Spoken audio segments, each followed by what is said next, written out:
think I should have popped in a couple extra Alps. I think you should have popped in a couple extra Alps. I have to sell for this rye. I tried an Alp for the first time last week. I enjoyed it. Not surprising. Oh, you guys, you for or against the helpful properties of nicotine? Just nicotine. I've been for tobacco and nicotine for 35 years. Dan's pro tobacco, pro nicotine. For those of you logging on early, get a head start and share this feed to your page or profile. Trying to figure out why this monitor is a little off tonight. You got one of them unplugged? Possibly. Or gummed up, who knows. Cheers. Thank you. What are we drinking tonight? Basil Hayden rye. Ooh, pretty smooth. If you like rye, I don't. Normally not into rye. It's pretty smooth. I'm a guy. Hello to our early friends. Share this live stream to your page or profile. It's not even too early to get involved in the comments section. You can do that right now. Start your complaining now, guys. Got this. Everybody's petered out after the 4th of July. You guys partied hard. And then some other kind of sports games. Yeah, what is that called? What do they call that crap? In Seattle? Well, wherever they're playing that crap. Soccer. Football. What a boring game.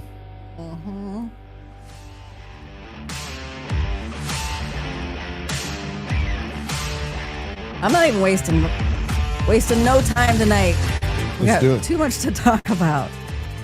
Thank you for joining us. It's so good to see you. It's been a whole week.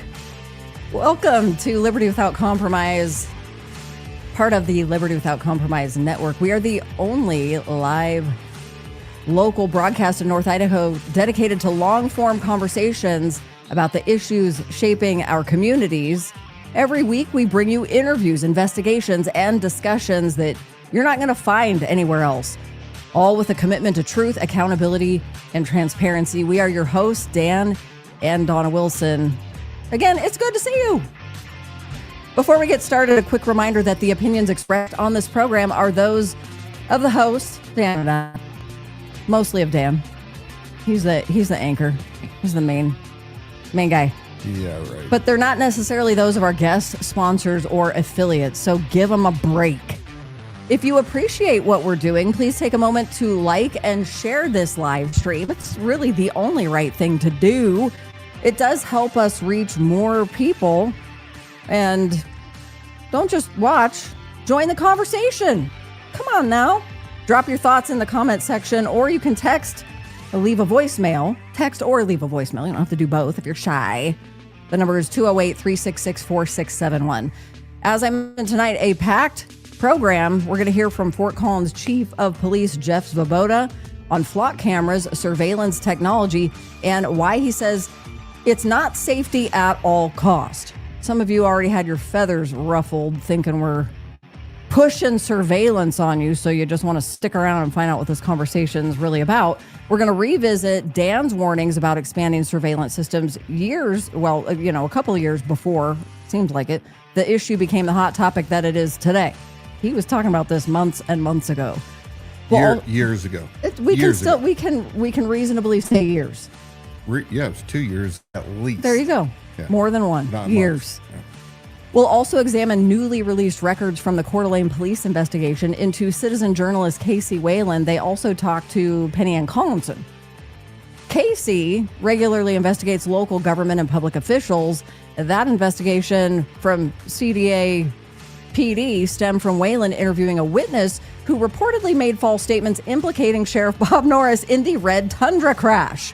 And he has now, gone through pain and suffering, being falsely accused. His reputation is tarnished. Tarnished. He was really put out. He'll never recover from those donuts and breakfast events. We got the results of a records request, so we're going to discuss what the records reveal and whether the investigation appears to have been a legitimate criminal inquiry or if it was something else entirely. Maybe it's a bit political. We may just focus more on what Norris has to say. And we're probably not going to get too far into it. We're going to take another look at the questions surrounding the reported incident inside the Kootenai County Jail. A little smoochy. When we were kids, we call it humping. Oh, humping. Yeah. What do you know they were humping? That's what they said they heard. Reportedly. Other deputies and staff heard the... Okay, hold on. So reportedly... Deputy and nurse humping, making humping sounds inside the room that they were in. Reportedly, the jail deputy and the nurse were humping inside the jail. But why this accountability is not gossip? This isn't just, you guys made it juicy. You did what you did. But this is accountability. It's not gossip. We're being accused of that. Like, really? We can't talk about it? We have a report on the growing citizen movement challenging paid parking in Sandpoint. That's coming up here real quick. And then an update on Ryan McClintock. We're going to revisit our continuing investigation also, just a little bit involving local churches because this ties in, and those recovery ministries. We have not forgotten, and that is not going away. This is why accountability matters in the churches just as much as it does in government. That's why we're talking about it. So got a lot to cover tonight. Hang tight. Here's your host, Dan Wilson. Episode 80. Governments all over are working in overtime.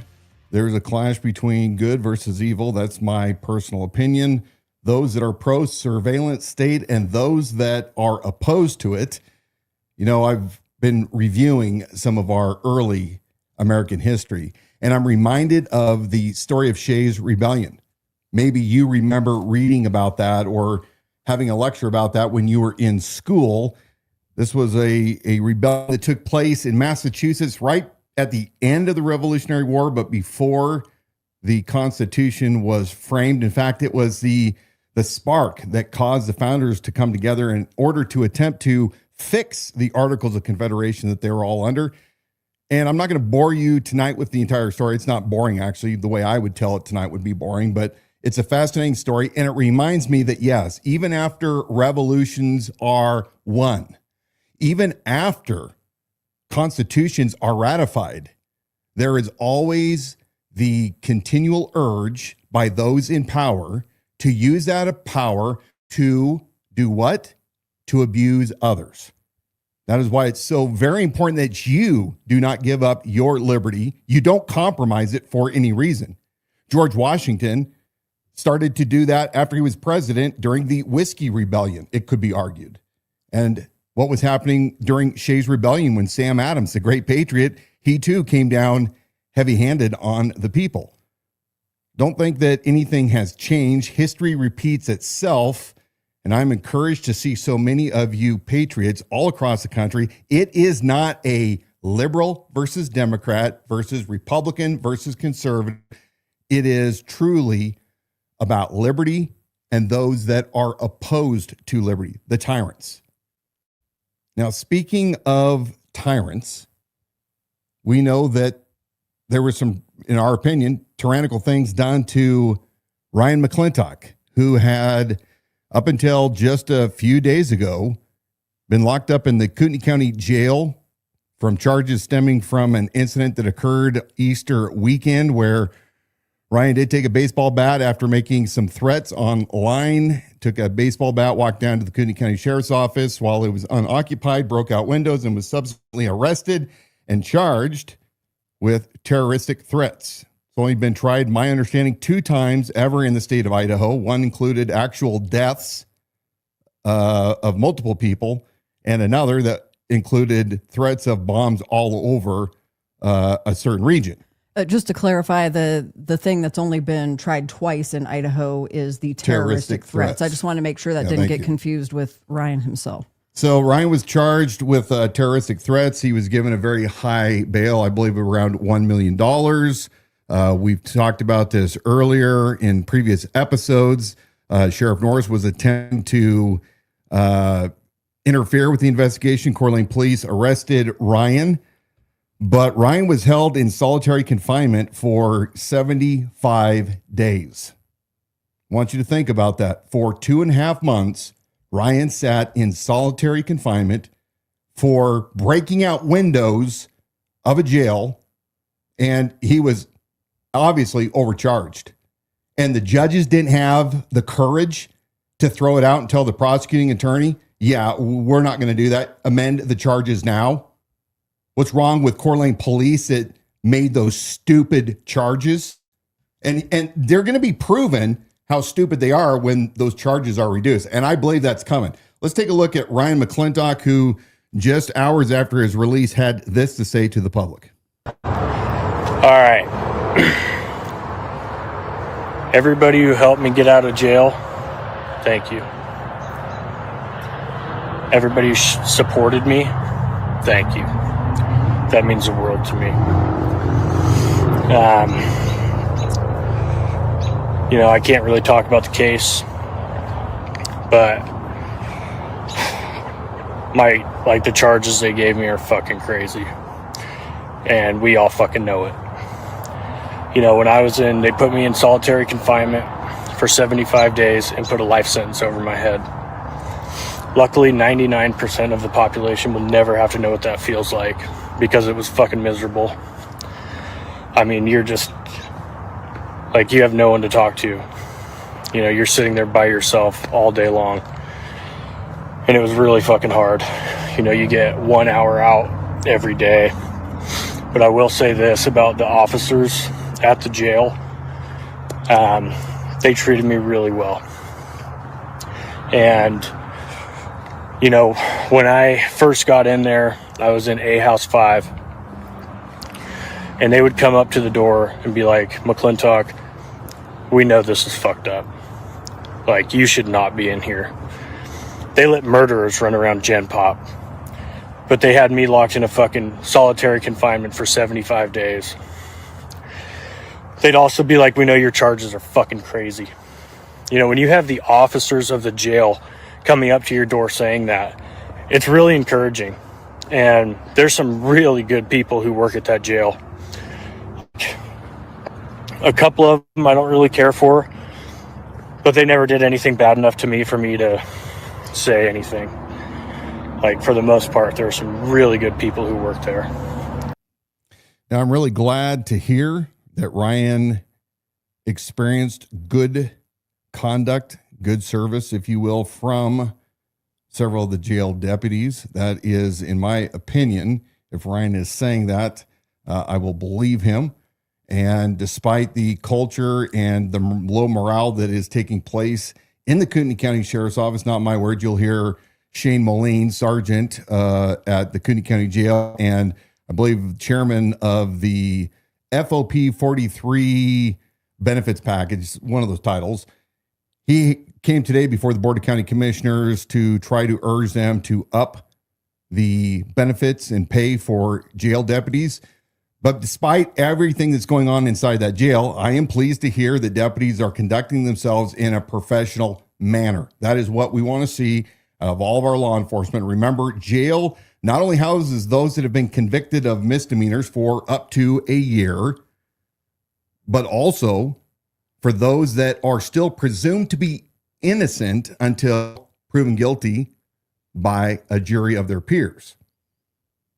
So everybody in the jail should be treated with the utmost respect, and human dignity 100% applies to all inmates regardless.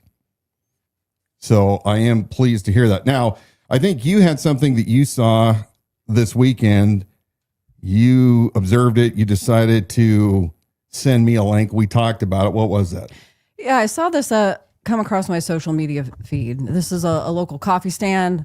I'm going to take some heat for this because I'm not telling you not to go there. I'm not telling you to boycott Jitters. Actually, more of you will probably go. This is going to be a great thing for them. A lot of you love this establishment. They've experienced a lot of obviously success in the business. They just built a new one out, a sit and sip out in Rathdrum. But this came across my feed, and the hat says, if you can't read it there, it says Jesus and Jitters. Now, at first I'm like, okay, it's cute. That's cute. I went into the comment section and one right after the other, I have to have that. Oh, I love that hat. I have to have that hat. And that's what made me take pause, because I said, since when did combining Jesus with your business or putting it on your storefront or selling apparel that's Jesus and scripture and all these things, since when did that become advantageous for business? It's not brand new. I know that we got stadiums packed out, that sort of thing. Well, then this led me to a YouTube search of, I'm just curious, like what will come up just on a quick search if I take a couple of minutes and see what comes up in my feed. If I type in a search string like Christian apparel. So I want to share this with you, and then we're going to talk a little bit more about it. Say what up to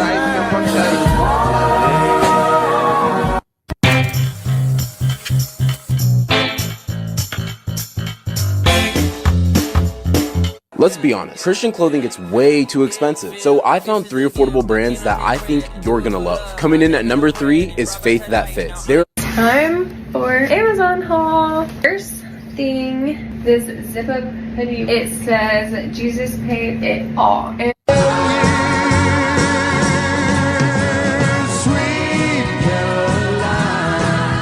all right, here we go. Here's 3 Christian clothing brands that you need to check out right now. Number 1, the OG's Forgiven Boutique. That's a given. You can wear these. Have we got a show for you?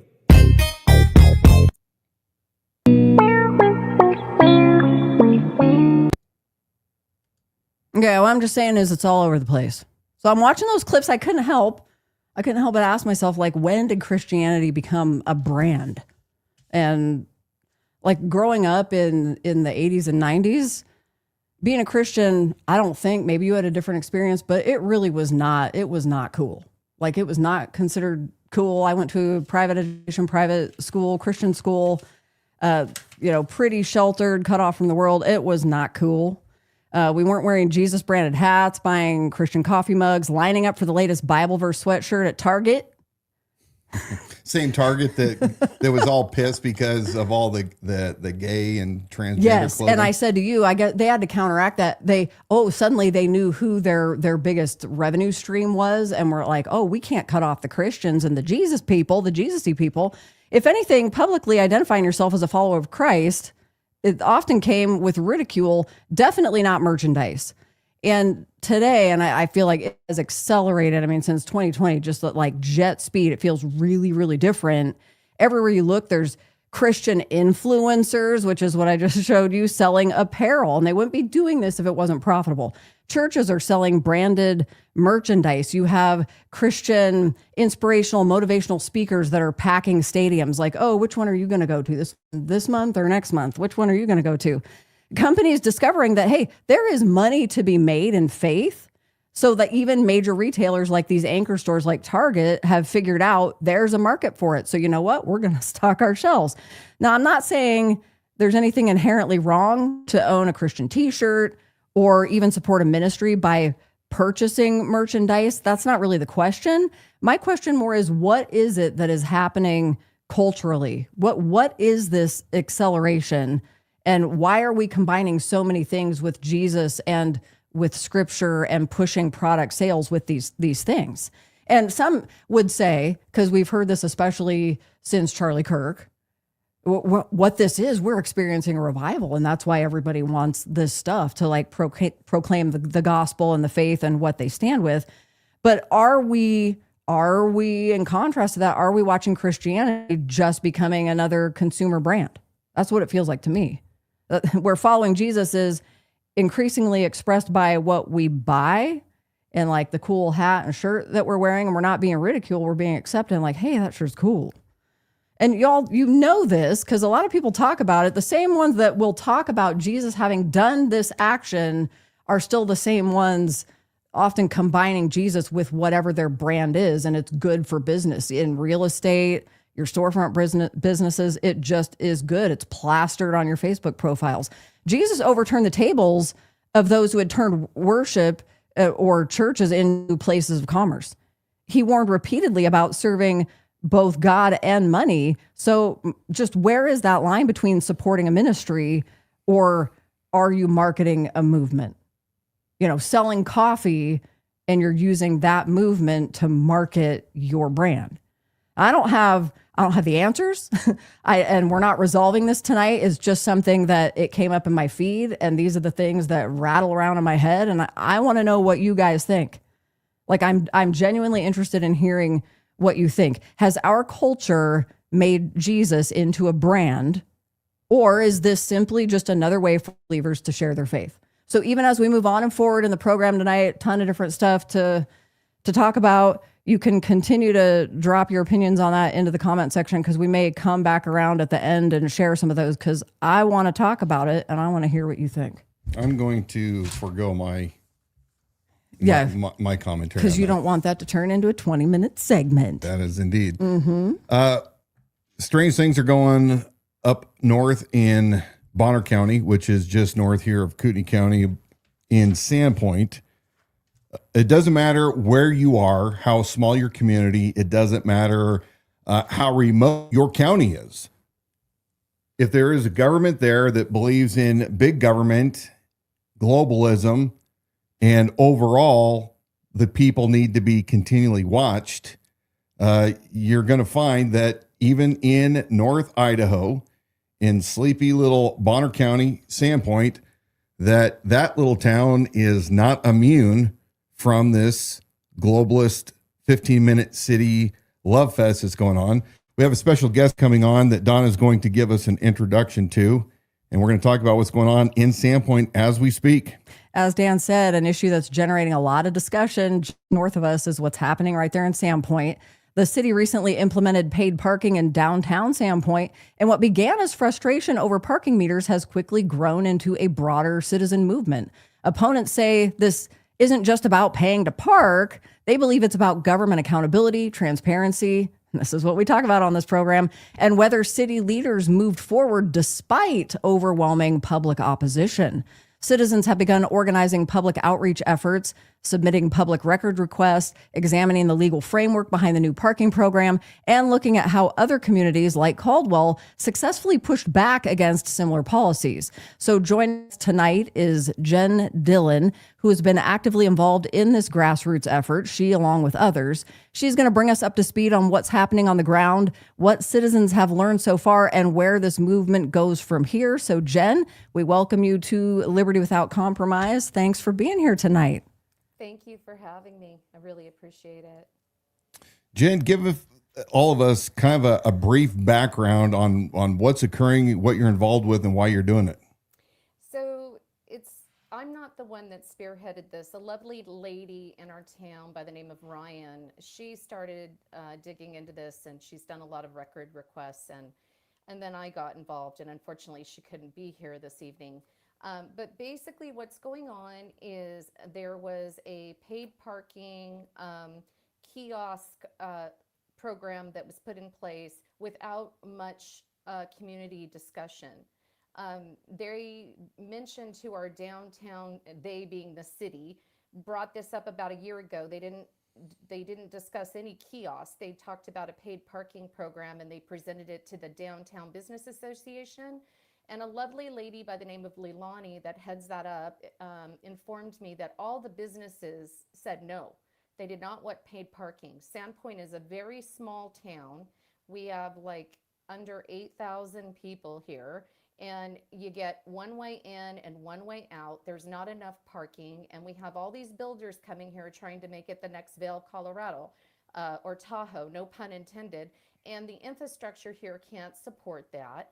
And the small businesses, they rely on year-round sales to stay in business. And our summers are short, and tourist season is short, and businesses fail when they don't get local community purchasing from local businesses. And this paid parking fiasco is a huge deterrent, but there's more to it than that, because what's happening is under this paid parking plan, we found there's in this section 9 of the city planning where they've reduced the parking requirements for denser redevelopment, reducing parking reducing dependency on parking and driving.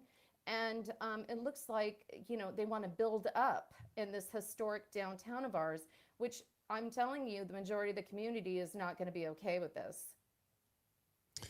Hey, Jen, can I have you? I think the mic is on your headset. If you can just hold that up toward your mouth while you're talking, I think that's going to help listeners be able to hear you a little bit better. Oh, I'm so sorry. No, you're great. Jen, you say that they're talking about going vertically and easing up on parking requirements. Tell us a little bit more about what they're planning. Well, see, we don't exactly know, but what we do know, and this has come from many residents voicing concerns, is our mayor seems to have a conflict of interest. And what I mean by that is there is a company that built their building, brought their business in, called Kachava. They, from my understanding, collect data for mobile apps and things. They're a data collection company. And for them to be able to bring their business here, our current mayor was able to reduce the parking regulations so that they could get their building in. And he openly admits this, by the way. And then, after they were here and they're established, he now has a paid position with them. But I mean, there's no conflict there. Really interesting. And he doesn't mind talking about it. There's nothing wrong with that, by the way. Not at all. And, it doesn't matter that the businesses don't want this paid parking program. He talks about how most of the money goes to a California company anyway, and who cares that you got to put your name and your ID and your license plate number and your credit card, even in a first 1 or 2 hour free parking kiosk. Who cares about that too, right? I mean, and what's really concerning is Ryan, who spearheaded this this protest that's now going into becoming a recall. We're going to try to recall the mayor and the city council that voted this in. Well, they didn't vote it in. They passed it by resolution. So nobody's provided us with a legal ordinance. And if it was voted by resolution, then it's not legal to enforce it. So that's another issue. And So they have to seen an ordinance. Nobody's provided the contract. Nobody's provided an ordinance. Ryan, who has spearheaded the work on this, has done records requests to the city. She did 2 record requests to the city, one on the 26th of June, one on the 29th of June. And the city responded, and they asked for, first of all, for $79, and then they couldn't invoice her right away, and they wouldn't release any data, no contract, nothing, without her paying the $79, because they estimated it was going to take 5 hours for them to provide the contract and information she was requesting. And then she gets a letter from them stating that they need all documents showing, all the documents she was requested showing pricing, fees, revenue sharing, compensation clauses, data, contracts. She needs to identify the specific contract, transaction, or time period. We're a small town. There's only one contract here. So, and to date, nobody's seen the contract. Nobody knows the service agreement. We do know, because they had an open meeting right before the 4th of July, where they already purchased the agreement, the equipment. They paid $225,000 for these kiosks with this IPS California company of taxpayer dollars before even testing this, and knowing their businesses all didn't want this paid parking because it's going to hurt businesses, just like it did in the city of Caldwell. This is a mess. 200 and how many thousand? $225,000 just for the kiosk. And we still don't know what the data agreement is. There's a data contract. We still don't know. I know that there was a news story published that the city of Caldwell enforced something similar. It killed the downtown businesses. The businesses got so pissed off that the city backed out of the contract. And I believe it was reported that it cost them $175,000, and they leased that equipment. Our city purchased it. Yeah. For those that may not be familiar, what she's talking about is in the old days, you would pay to park, you would pull up on the curb or wherever the designated parking, you'd put your quarters in the meter and it'd give you X amount of time. And then later on, you could put a credit card in it. And now it is pretty common where they don't even allow you to do a credit card at an individual meter. You go to this kiosk, you type in your license plate number, how long you want to park, you put your credit card in, you get your little tab. In fact, many of them aren't even doing tabs anymore because they use ALPRs, but that is how you have to park. And I can tell you, Dawna and I were down in Florida earlier this year, and it was maddening how many places that we were driving to in Miami-Dade, and they all had different apps. There wasn't one like Park Mobile. There wasn't a single source. So who wants to, when you're running, as you said, to go in to check out a business that wants to go through the hassle of having to download an app, put all your information in it, and passwords and all that crap just to go in and look to buy something? And I think you're right.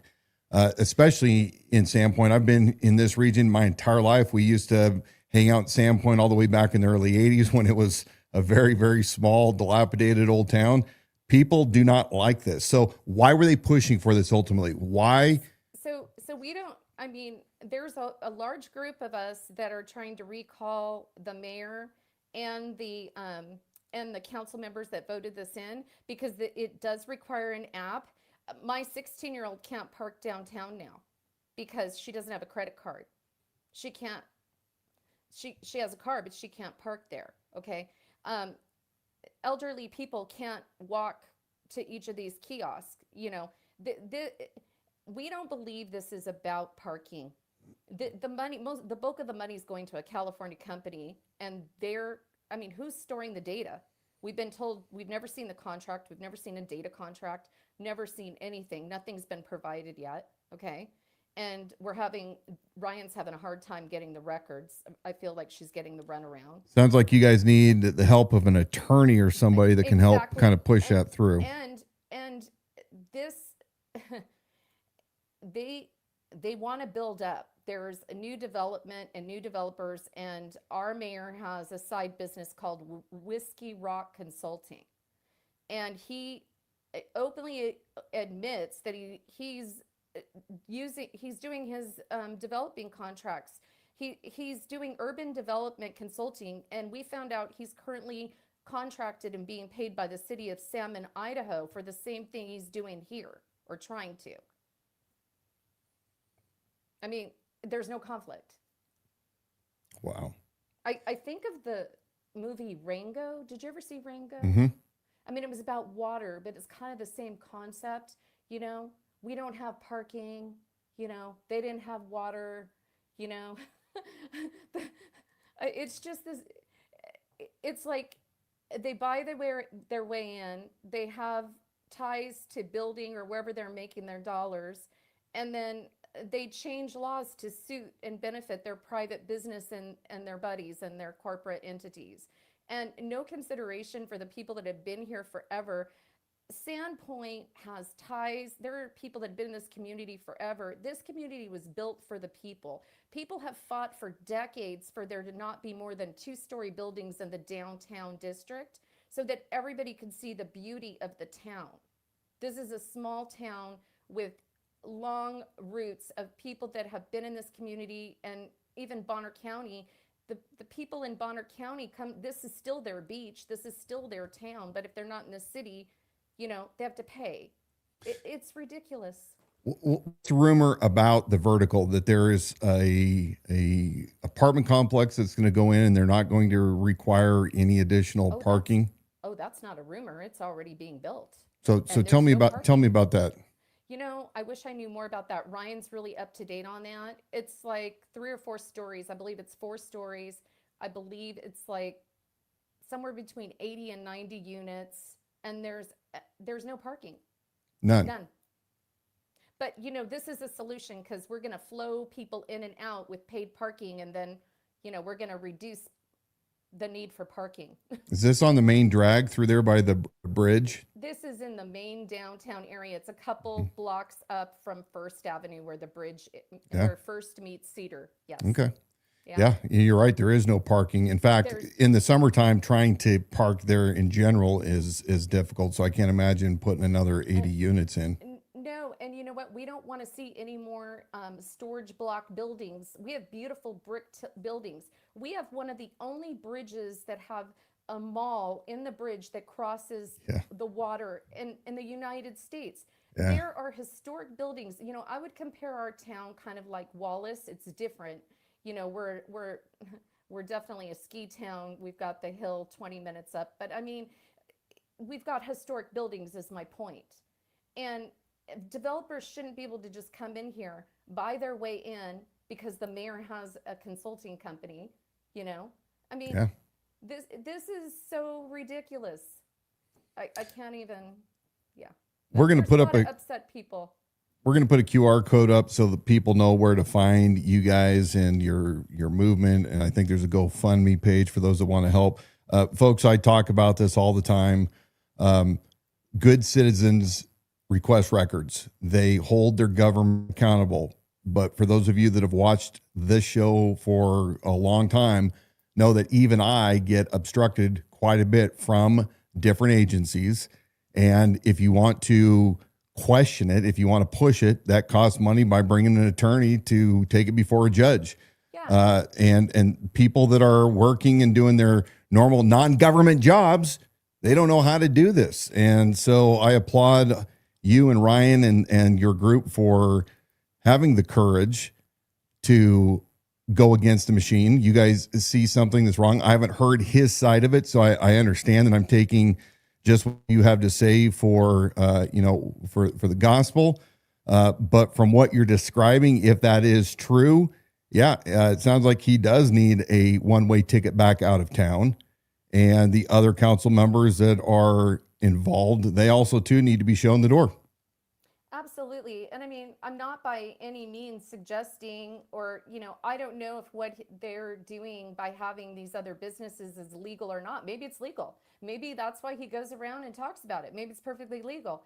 But it seems to me like it's a huge conflict of interest to be making your major money on developing contracts while you're reducing parking restrictions for more development and you're the mayor in the town. And then it just doesn't seem right. Well, what you were saying at the beginning with the mayor in his position being able to change ordinances or zoning or whatever specifically it was in order to allow this company to come in, if that's showing favoritism, and then he then goes to work and is paid by the company that he helped through the red tape.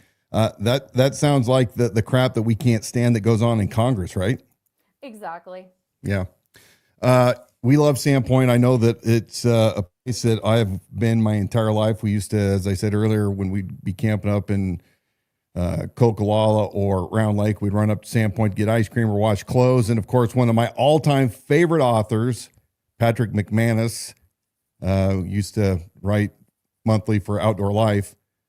He said all of his adventures right up there in that Sandpoint region. So thank you so much, Jen, for coming on. And I know this was last minute because Ryan wasn't able to. So we appreciate you taking the time to come in and pitch hit for us. Thank you. Thanks for your interest in the story. I appreciate it. All right. Take care. God bless. Yeah. It's a common theme. The people don't want something. The elected officials don't listen to what they have to say. And they just continue to say, we know better than you. And we're going to push it through. Yeah. I mean, it sounds like they were able to vocalize their opinion before they pushed it through, and that was completely disregarded. So you have a lot of that going on. And then you've got different counties like here where they're pushing stuff through and it flies under the radar. People don't even know about it. And then they're having to have the arguments, position their arguments against it after the fact, after it's already been implemented. Now, I get it. We don't live in a democracy. We're not mob rule. So you can't expect your politicians, to be ruled by the mob, so to speak. However, they are our representatives, and you have every right to let them know how displeased you are when they make these decisions like they're doing. And it's supposed to be, at the end of the day, the consent of the people. It blows my mind. I've been at Sandpoint, so many times I can't even count. And you and I go there frequently, every couple of weeks. Mm-hmm. Parking's always a major pain in the ass. Yeah, as it is. And I do not want to have to Probably going download to another app. free up some spots from the people who refuse to pay. Guess we'll go to Wallace. New cigar lounge open in Wallace. What is a it? rooftop. The 1313. Rooftop. Yeah, rooftop cigar lounge. they make great the steak bites. Steak bites I don't and know. cocktails. Oh yeah, yes So, they do. Speaking of this continual discussion on everything electronic, these smart meters, not to be confused with the smart meters on the side of your house that provide your electrical service, but the smart parking meters, all the way to ALPRs. I've said for 2 years publicly during my campaign for sheriff how opposed I was to Bob Norris, who at that time was without the consent of the people, without any policies, no retention policies, no training policies, no security policies, no notifying the people, on approximately 40 plus patrol vehicles, was using ALPRs, doing whatever they wanted until they got caught. I caught him through records request. I brought it to the attention of the county commissioners. They read my statement about not trading our dangerous liberty for a certain security, violation of our Fourth Amendment rights. Bob Norris came back at a budget hearing when he was trying to get the county commissioners to let him get the $105,000 contract to run the software for these ALPRs. And he saw the light. He knew that he needed to come back and do all these things. And through another records request, within 12 hours, we received a file much later, but 12 hours after my letter was read to the county commissioners and Bob Norris was on the hot seat. 12 hours later, Under Sheriff Brett Nelson was beginning his first draft of the policies using the ALPRs. Bottom line is, from a law enforcement standpoint, as sheriff, I was 100% opposed to the ALPRs. I was called a lot of things. Anti-law enforcement was one of them. Let's take a look at this video from just 2 years ago, what my opinion was back then. You know, they want the deputies to buy into it. And you know what? Hey, if it makes my job easier, cool. That makes sense. That's great. And I'm not saying that it's not beneficial, but the benefits don't outweigh the exposure, the liability, if you will, of being under constant surveillance. And I've said this before, we do not trade our dangerous liberty for a certain security. And I am a candidate for sheriff. I'm a law and order guy, as Bob likes to say. But I also know how to balance not only the work as a law enforcement officer, but also retaining the privacy, the protection of the people's rights that we ultimately serve. So I'm going to get a lot of flack for this. They're going to call me anti-law enforcement. I am definitely not anti-law enforcement. I am pro-responsibility for the citizens of the county that we serve.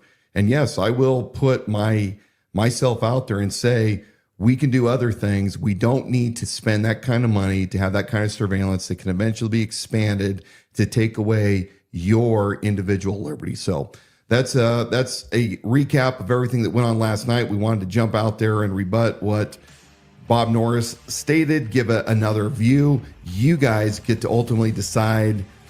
You can find this information. We'll put it in the link down in YouTube. You'll probably have to put your email in for Motorola to let you download their documents, but that's good enough. It went long.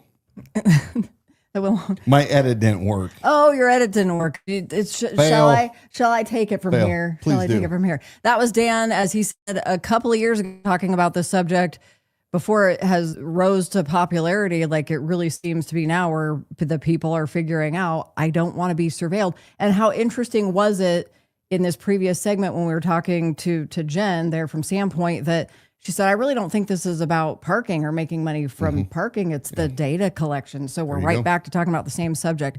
As we said from the very beginning, this conversation has never been about being anti-law enforcement. Dan mentioned that a couple of years ago. It's about asking important questions when new technologies have the potential to impact the privacy and constitutional rights of every citizen. Over the past several months, we've seen flock cameras and automated license plate readers become one of the most talked about issues in North Idaho, or in Idaho State. Unfortunately, much of the public discussion has been marked by defensiveness, accusations, and people talking past one another rather than having a meaningful conversation because those in law enforcement will really want to defend this issue. Tonight, we want to offer a different perspective. Recently, we had the opportunity to sit down with Fort Collins Chief of Police Jeff Swoboda, whose department has used this technology for years.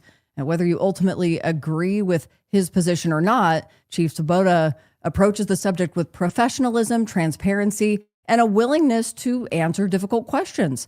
One statement from our conversation really stood out to both Dan and I. He said, "It's not safety at all cost." That's an important distinction because protecting public safety should never require us to stop asking questions about privacy, accountability, or the proper role of government. So with that, we want you to join us in watching this conversation with Fort Collins Chief of Police, Jeff Swoboda. Hello, I'm Jeff Swoboda, the police chief in Fort Collins, and I wanted to let the community know that last night at our city council meeting, the council voted to end our relationship with Flock.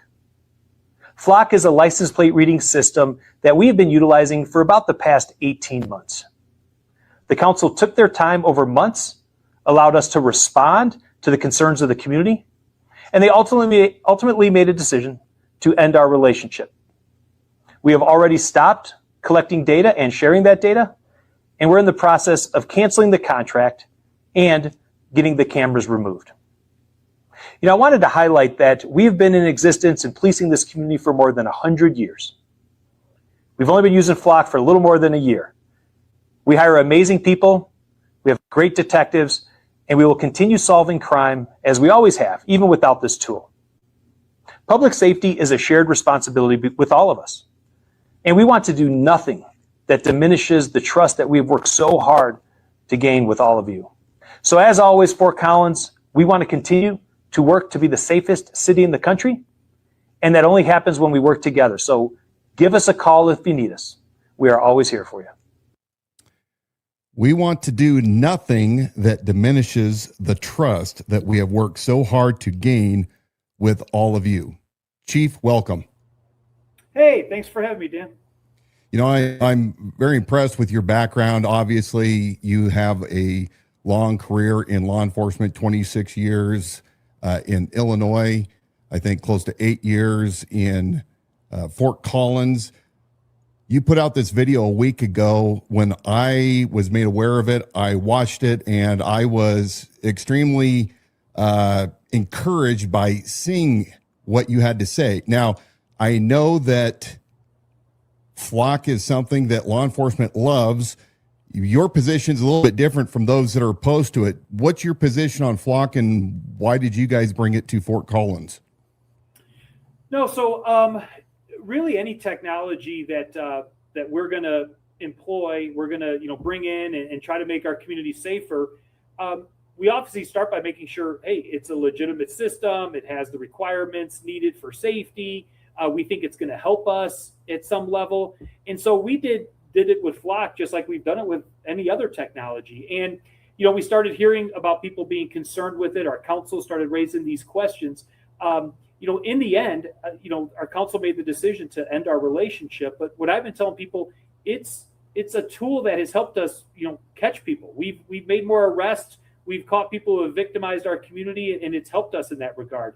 But it's caused us some issues with our community as far as the trust that we've been working so hard. So that's really what I've been talking about is what's really important when two values collide. And the values that are colliding that we have seen in Fort Collins is we want to be a safe community, but we also want to be one that protects the privacy and of our community and making sure that we're not doing things. It's not safety at all costs. And so our council ultimately made the decision to say, hey, we don't want you being associated with Flock. And obviously, I respect that decision because we can only go as fast as our community, as much as our community trusts us. And so we're moving forward without Flock, and we're going to be just fine. Here's what impressed me about this is that your positivity came out. Too often, as I've observed this battle take place all across the country, whether it's police departments, sheriff's offices, other law enforcement, it is usually with sour grapes that the chief or the sheriff comes back and decries things like, well, you don't care. The community doesn't care about public safety or officer safety.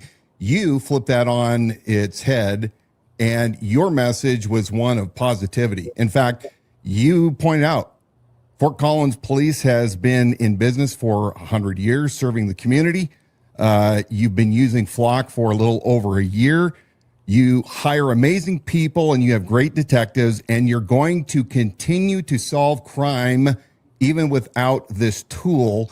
And I have to say, this is one of the most positive messages I have heard from a chief regarding this very situation in all of the country, and I want to applaud you for that. Wow, I really appreciate that. You know, I too sometimes see leaders saying things that that cause me to, you know, a little bit cringe a little bit, because we've been policing. If you're hiring the right people, you're going to figure it out. Now, there's technology that could make us better, but if that same technology is going to cause more issues with your the city that you've been working to maintain trust and build relationship, it can't be security at all, public safety at all costs. You know, I could make this community really safe. I mean, we're already a very safe community in Fort Collins, but we could be doing things. The same thing with buildings. I like to say, you know, I can make any building guarantee that there'll be, you know, no crime committing in that building, or, you know, if there is crime, we would be able to get on it right away and solve that crime. But you might not want to enter that building because all the steps that I'm going to have to go through. And so I just look at this as well. Our city council listened to us. It's not as if they made a decision and they pushed us aside, which maybe then there would have been a little bit of sour grapes. Like, hey, we had some good reasons why we were using the technology. Our council listened, and we explained what's going to be. I mean, in the end, we're going to solve less crime. That's just the bottom line of it. There's going to be crimes that we could have solved had we had this technology that we're not going to. Now, that's a decision that we made, and I can't help but think the process worked exactly as it should. Our community wasn't comfortable with the technology, and our council saw that and pulled the plug on it. I hope that law enforcement leaders across the country take note of your position and the way that you truly, my belief is heartfelt, that you love and support and defend your community. Chief, thank you so much for your time and for your stance to uphold liberty without compromise. God bless you, sir. Appreciate the time, and hope all is well with you. Take care. I enjoyed that interview. Of course, Chief Swoboda is up here right now in northern Idaho because one of his chief deputies, I don't know if that was his correct title there, has become Coeur d'Alene's newest police chief. And that is Chief Yeager. And Chief Yeager was sworn in today. So one of the things, again, that I cannot stress enough, and I want my law enforcement friends to hear this, because you've texted me. I know that you get upset because you think I'm attacking you directly. I know that the vast majority of you, those that I worked with, truly have a heart to serve and protect. And you like the tools because it helps you do your job better. But you have to listen. You have to listen to what the people want versus what the people don't want. And the people are overwhelmingly saying they don't want this security surveillance state. And what impressed me once again with the chief is he's for it. He is pro Flock camera, but he presented it to the city council. The city council said, we're going to take it away. And rather than go on a rant, rather than go on a public humiliation crusade against those that dared oppose him, he said, look, it's not worth the trust of the community. And at the end of the day, we hire, I want you to hear this, listen very carefully. We hire amazing people. That means skilled people. People are dedicated to the craft. And we have great detectives, and we're going to continue to solve crime. Compare that to what Bob Norris had to say when the county commissioners, after a year of the ALPR software being funded, when he didn't have the data to come back to prove what it said he was going to do. And they said, yeah, we're not going to extend this contract anymore. The people around here don't want it. See what Bob Norris had to to do in contrast to what this real leader, Chief Swoboda, had to say? Readers? No.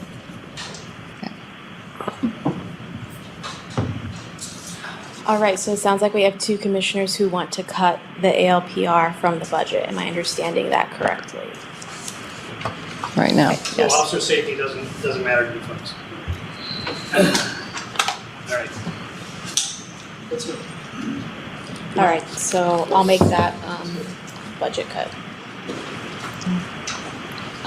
Okay, was there anything further on the budget that the board wanted to discuss? Commissioner Duncan? Not on B, no, thank you. All right, Okay. so I'm going to move to C budget then. Let's go ahead and pull it off there. Quite a contrast. For anybody who couldn't hear it, he said, so officer safety doesn't matter to you. And he stomped off. And told his deputies, Let's go. let's go. I would offer to you that your sheriff in Kootenai County is no leader. He never has been. He never will be. He doesn't want to be. I'm concerned when a guy like Bob Norris throws a fit about license plate readers, that he wants that data for other reasons, that he has ulterior motives. And I'm glad that the county commissioners shut him down. But folks, the surveillance state thing isn't going away. Dawna talked about this, I think, 1 or 2 weeks ago, wondering if Bob would be able to run around the county commissioners and get the ALPRs funded again through grants. We don't know. Anything's possible. But here's the latest scheme that Sergeant Ellis, and the abysmal failure, Lieutenant Mark Ellis, that abysmal failure, the Kootenai Regional Air Support Unit helicopter, you ran that into the ground, figuratively. It was a horrible idea, executed poorly, wasted over $120,000 of Kootenai County taxpayers' dollars, even if part of it was civil asset forfeiture. See what the new scheme is that Mark Ellis is now trying to get the county commissioners to approve, and see where the money's coming from. Hint, immigration, DHS. Take a look. Just Immigration grant for drone and drone station. It's a discussion item in this Littlefield. I am going to, so this is a federal grant. They are requesting $240,000. It is no match. And I'm going to allow him to explain the drone. Hey, Mark Ellis for the record. So we came upon this grant a few weeks ago. It just got released. And so part of it's a $3 billion grant that was put nationwide. Part of it is enhancing the current drone program that we have and turn into a drone as a first responder program. And so the grant would be for 2 drones, and what these do, they'd be placed upon either our North Campus or a fire station. And if there is a crime in progress, we can launch the drone remotely from that if we go to the scene and get eyes on. So some of the statistics they try to track are improved time response that we have to do, life saved, search and rescue missions, that kind of thing. And so there'll be certain things we have to do every 3 months, I believe, to do a report on what the statistics are, how it's improved our program. And it has to be 287 compliant, which we already have. When you say statistics, like, what do you mean exactly? So the big thing they're trying to do is the increase. So currently now, if we were going to, say, a domestic violence in the Walmart parking lot, it took us 4 minutes to get there. They're trying to see if the drone getting eyes on helps improve that. So the response time could go down to 30 seconds. And that's one of the big things the grant's looking at. Okay. It seems like it wouldn't necessarily change what's going on in the parking lot. It's not going to change from that, but they're talking. So the big one for the bigger cities is the robberies. So what's happening is these drones are getting on the scene and they're actually catching the license plates of the vehicles leaving. And so that's one of the big statistics they're trying to do is just response times. And response times are going to be related to solve rates, because they're actually gathering the intel.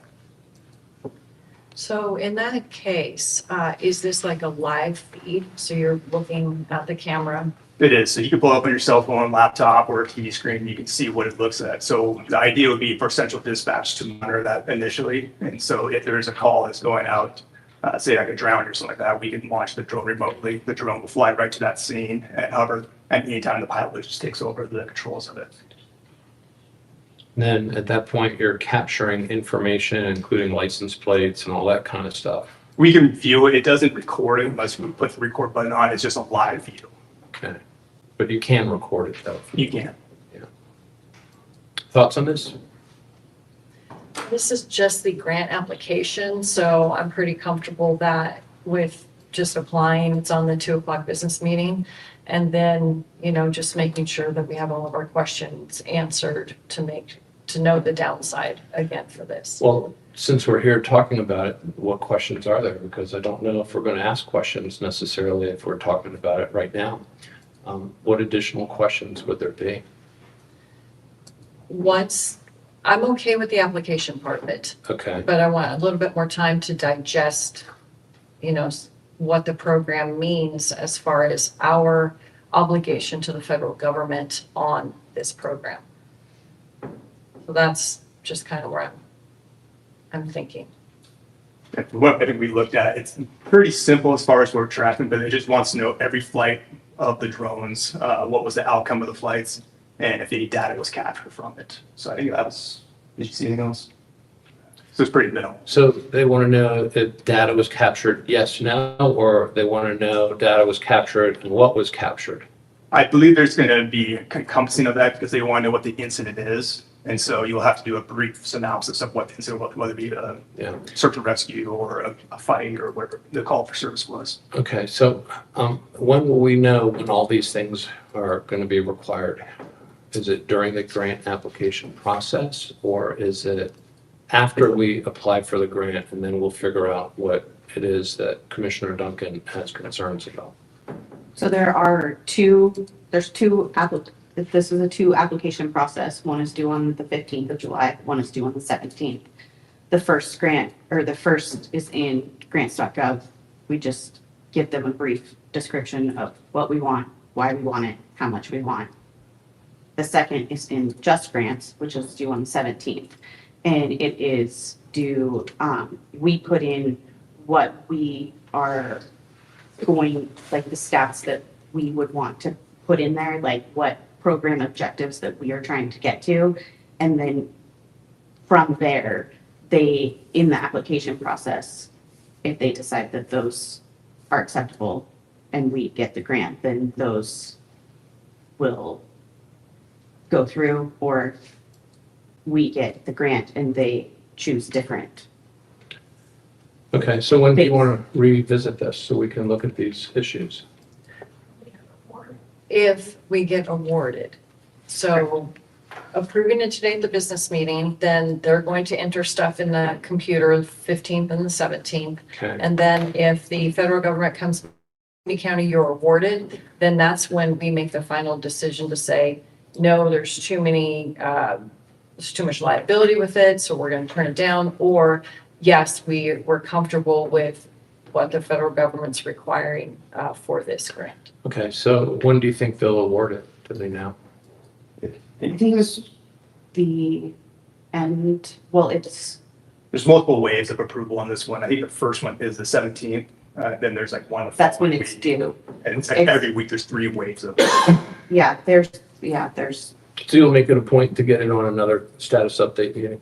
Yes. Yeah, we have to approve all grant awards. Well, that's in the business meeting.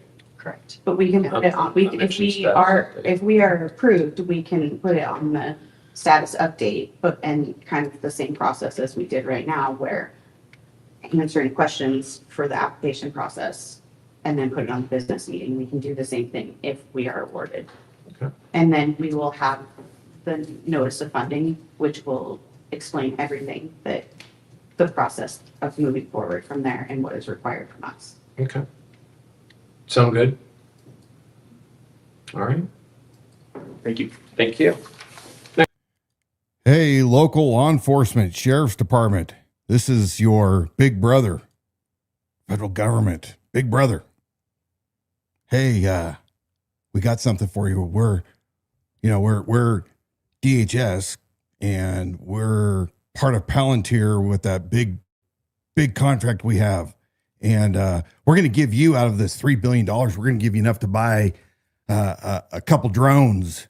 And you can dispatch them really quick to the scenes. He said in like 30 seconds is what Ellis just said. I mean, that's moving at Star Trek warp speed, I guess. And all you have to do is, apparently, when they ask, you got to return data to them. Let them know the kind of scene and what it is. Nothing big. We don't really care. And it won't record unless we get on the app and tell it to record. Nothing to see here. There's never any strings attached with the federal government. And after all, Lieutenant Ellis is making an argument that, if there's a fight going on in the Walmart parking lot, they're going to be able to observe it quicker. And the responding officers, the deputies, they're going to be ready and braced for anything. Do I pull out my pepper spray first? Do I grab my AR? Do I get my jujitsu ready? This is how absurd this is. I have no problem if local law enforcement wants to purchase, without the help of the federal government, drones. I argued and said that in many instances, the drones are far superior and cost less than that damn helicopter did. But do you see where the constant scope creech is? All that scope creep. We're just going to do it now, but before long, oh yeah, I didn't read the real fine print. Now you got to turn over the data. And Mark Ellis is in love with the big surveillance state. Bob Norris is in love with the surveillance state. They can't get enough data on people, and they want you to trust them. The guy that threw the temper tantrum, you think that you can trust that jackass with your data? You really think that you can trust him and his deputies, not to certain deputies, not all of them, they're great deputies in the county, but there are also some turds. Do you think like what's going on with flock cameras and officers around this country where they're abusing that technology? You think that Kootenai County is somehow going to be immune and you're not going to be in your backyard and have to worry about what's being filmed by law enforcement?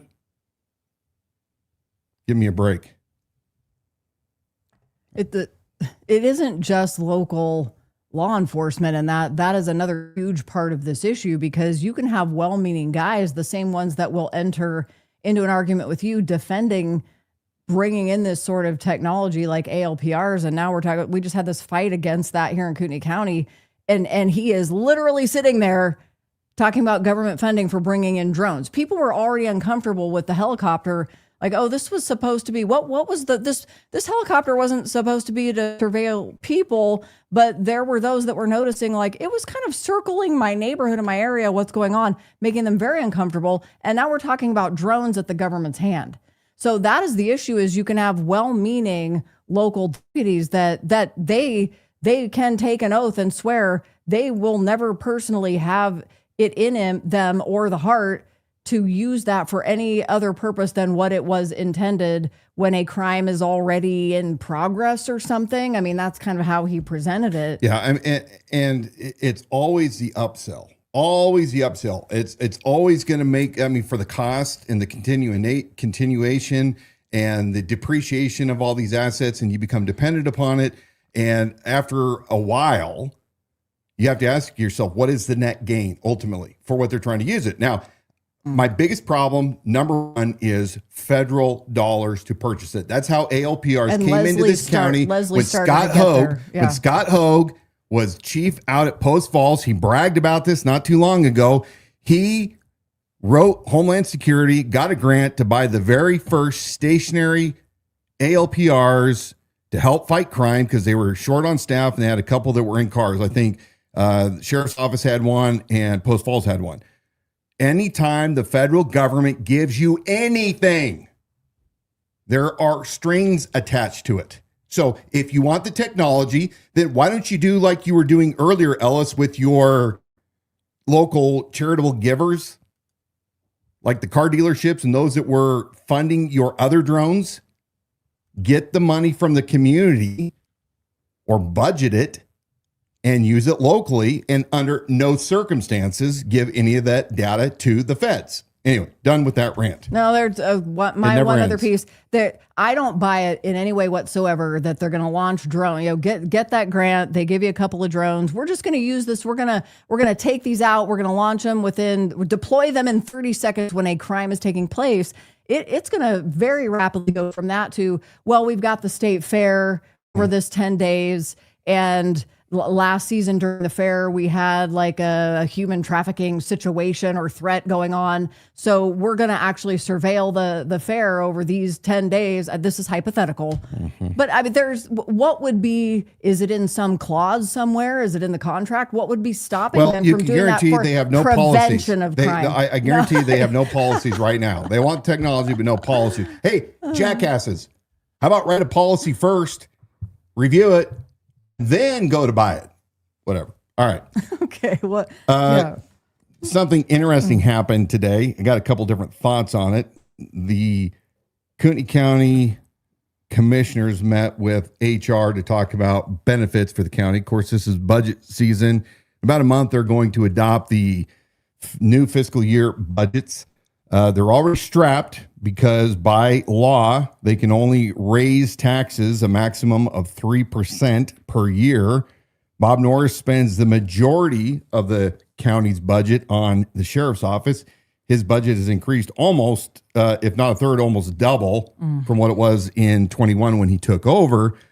But listen to what these deputies, who, in my opinion, stormed the meeting that the commissioners were having. We're only going to play a small chunk of it, about 10 minutes, because you really need to hear what they have to say. We're going to talk about it.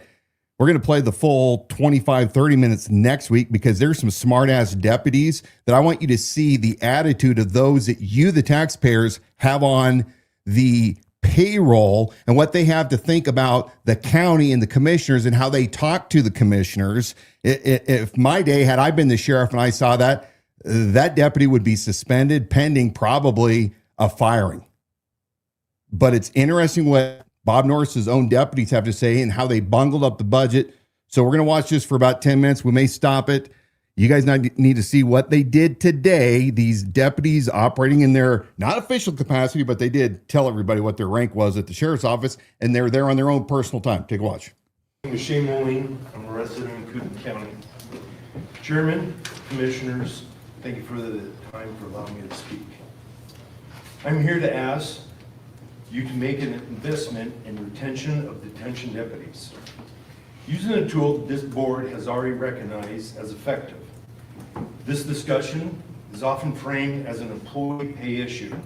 I do not believe that it is. I believe that is a retention issue with measurable financial consequences. Between 2021 and 2026, the Kootenai County Jail hired 27 detention deputies. Today, 8 of those deputies are no longer with us at a 30%. But the numbers have become more concerning when you look beyond the new hires. During the last 2 years, 20 detention employees have left the organization, including several employees between 15 and 20 years of experience. This tells us something important. It isn't simply a recruiting problem. It's a retention problem affecting employees at every stage of their career. When you examine the departure of the average employee leaving, they have 7.7 years of service, while the median is just 3.4. Every one of those departures represents a financial loss. Current estimates place the cost of recruiting, hiring, training, developing a full function detention deputy at approximately $119,000. Just in the last 2 years, turnover has cost the county more than $2 million in documented training investment alone.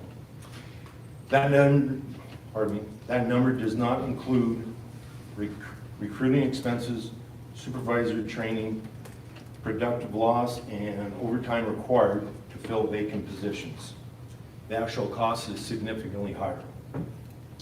Those vacancies do not simply disappear. Someone still has to staff the jail 24/7, 7 days a week.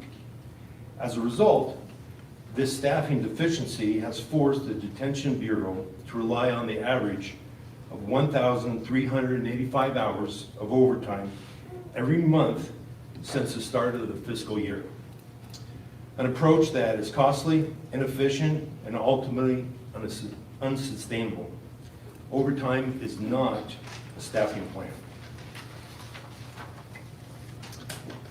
It is an expense substitution for retention. Commissioners, the county has already demonstrated that it believes longevity pay is an effective retention strategy. When the sheriff's office experienced retention challenges in patrol, the county did not simply implement a longevity pay, it strengthened it. The longevity pay schedule was changed from 15, 20 to 25 years to 10, 15, and 20 years, allowing deputies to receive the retention incentive sooner because retaining experienced employees and recognize that as a priority. That discussion acknowledges an important principle: retaining experienced employees costs less than constantly replacing them. Today, the Detention Bureau is facing an even greater retention challenge. Unlike patrol, at the time of the challenges were made, the jail is losing employees at every stage of their career. We're losing deputies before they become fully experienced, while also losing employees between 15 and 20 years of institutional knowledge. The proposed longevity pay costs approximately $91,000 unloaded. That's about 4%, 4.5% of what documented turnover has already cost the county just in the last 2 years. I think my 3 minutes are up. Yes, and just you are a deputy? I'm a sergeant. Sergeant, okay. But I am not on duty at this time. Understood, understood, thank you. Yes. Just curious, Brandy, was the longevity pay included in the sheriff's budget? No, the sheriff did not include detention longevity pay in their FY27 budget request. I mean, I very much appreciate hearing numbers like this. We have HR meetings every other week, and this is the first time that numbers like this have been presented to the board that I'm aware of attrition and so forth.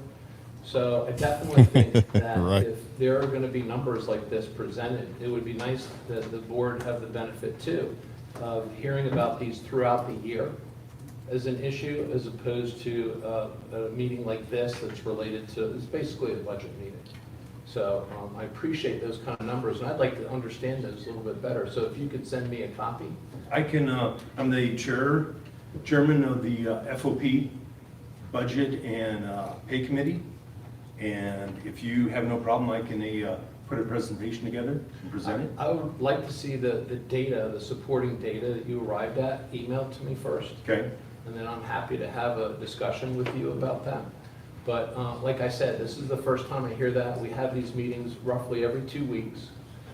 It was not put into the sheriff's budget. So again, you know, there's a lot of questions as to why those things aren't being brought to us in the budget, the initial budget, as opposed to being asked to us or from us separately around the budget process. But I appreciate your comments very much. Thank you. Right now, so under Sheriff. Okay, I'm going to put this on pause because I just want to recap. That is Shane Moline. He claims that he was not there on his official duty. He is a sergeant at the jail. I have met Shane before. Nice guy, a nice family. But he is there to try to compel the commissioners that they need to up their game when it comes to retaining deputies. In a couple of years, I mean, remember, Bob Norris has now been there, what, 7 years, 6 years now? He was going to take care of it all. Campaigned on this. He was going to take care of this problem. We were telling you about the problems he was having with retention at the jail 2 years ago. Deputy Hart came, a retired jailer, came and he endorsed me. And of course, he He had a lot to say about what was wrong there at the jail. We talked to you several weeks ago, much to much of your anger, when we revealed that there are jail deputies that are putting in so much overtime that Boots made over $200, I think, and $30,000 a year. They're claiming that they've lost 30% of those that they hired just a few years ago. They can't keep them. And here's the thing that you guys need to be the most concerned about. The average age of the deputy, or experience there rather, is around 3 years, where the old timers are bailing and leaving. And of course, Bob Norris did a dirty to the jailers because he was able to get a raise for patrol, and he was going to do it for the deputies in the jail, but then he didn't follow through on that. Brett Nelson didn't follow through on it. So Shane, I don't know, there was about 6 deputies in total that came up. Some retired, but they clearly all collected there. Shane is representing the FOP. That's the Masonic, the Fraternal Order of Police, the little club that they have in his official capacity. And he's sitting there arguing. I'm not saying, because I haven't looked at the numbers of specifically what they're getting, that they shouldn't be paid more, but it is a cultural issue. Matari is saying, hey, we haven't heard anything about this extra package that you know, your sheriff, he said, your leadership should have put into the budget. We haven't seen this. I want to see the numbers that you're talking about. You can see the frustration in Shane, and it is a dangerous situation. Shane nailed it exactly. I said this weeks ago. Overtime is not a staffing plan. It is a short-term solution and is not sustainable. It's dangerous, not only for the deputies, it's dangerous for all staff, and it's dangerous for the inmates. So why is Shane having to circumvent his sheriff and go directly to the commissioners?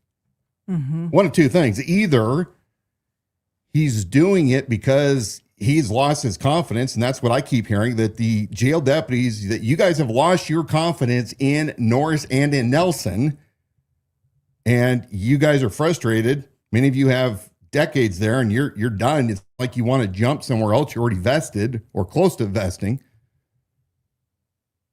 Or Norris, in his attempt to manipulate the commissioners and try to force them to do something. You're going to see why I say that might be plausible when you see the next week when we play the demeanor of Andrew Mohawk.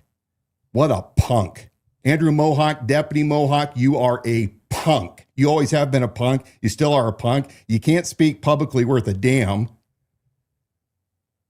I don't like your whining nature. There's yet another deputy who I don't recall the name right now, but he was such a smart ass to the commissioners in his arrogant attitude. Again, he should get his ass fired. Take a look at what Brett Nelson has to say when he comes up later on in this half-hour-long charade that these guys did, and what he had to say about why the extra request didn't make it into the budget and why they may be shit out of luck. For the county, not going too much into this because of the personnel matter. It was submitted to our overall budget, but it was not submitted in the proper manner as requested by the sheriff and I, nor was it submitted in a timely manner for HR requirements and the auditor's office to conduct things. So based on that, it was not formally presented as our total process moving forward this year. That being said, it was told that we would continue to pursue it through cooperation with the board moving forward. Have you presented it prior to today?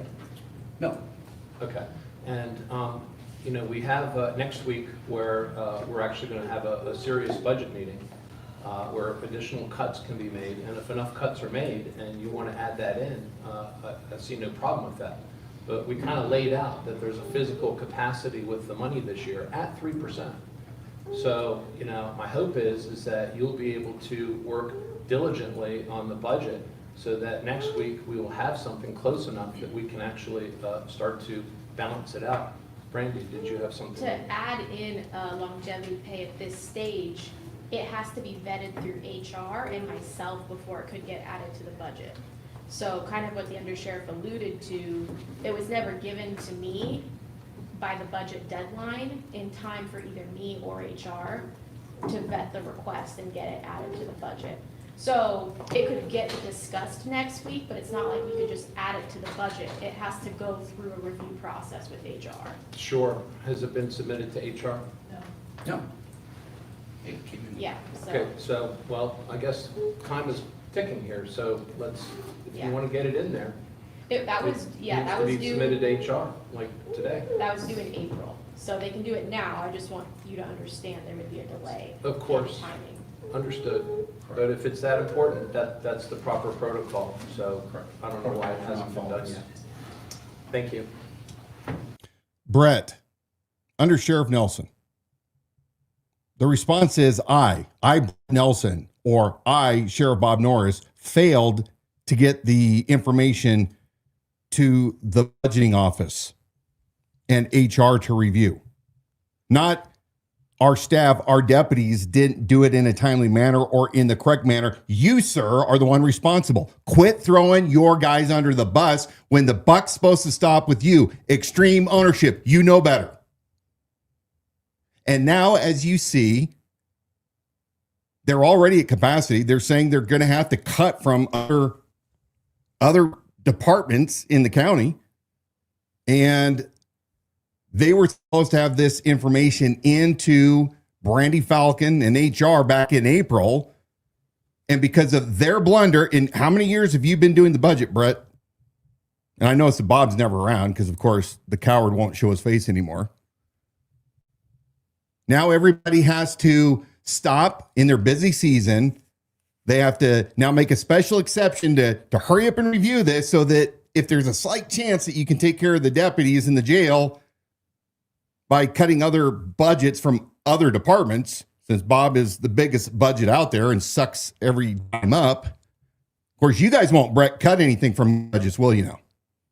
If it's truly about paying your deputies, I'm sure that if you guys did what I said 2 years ago and brought in a forensic audit and determined where the hell all the money truly is going,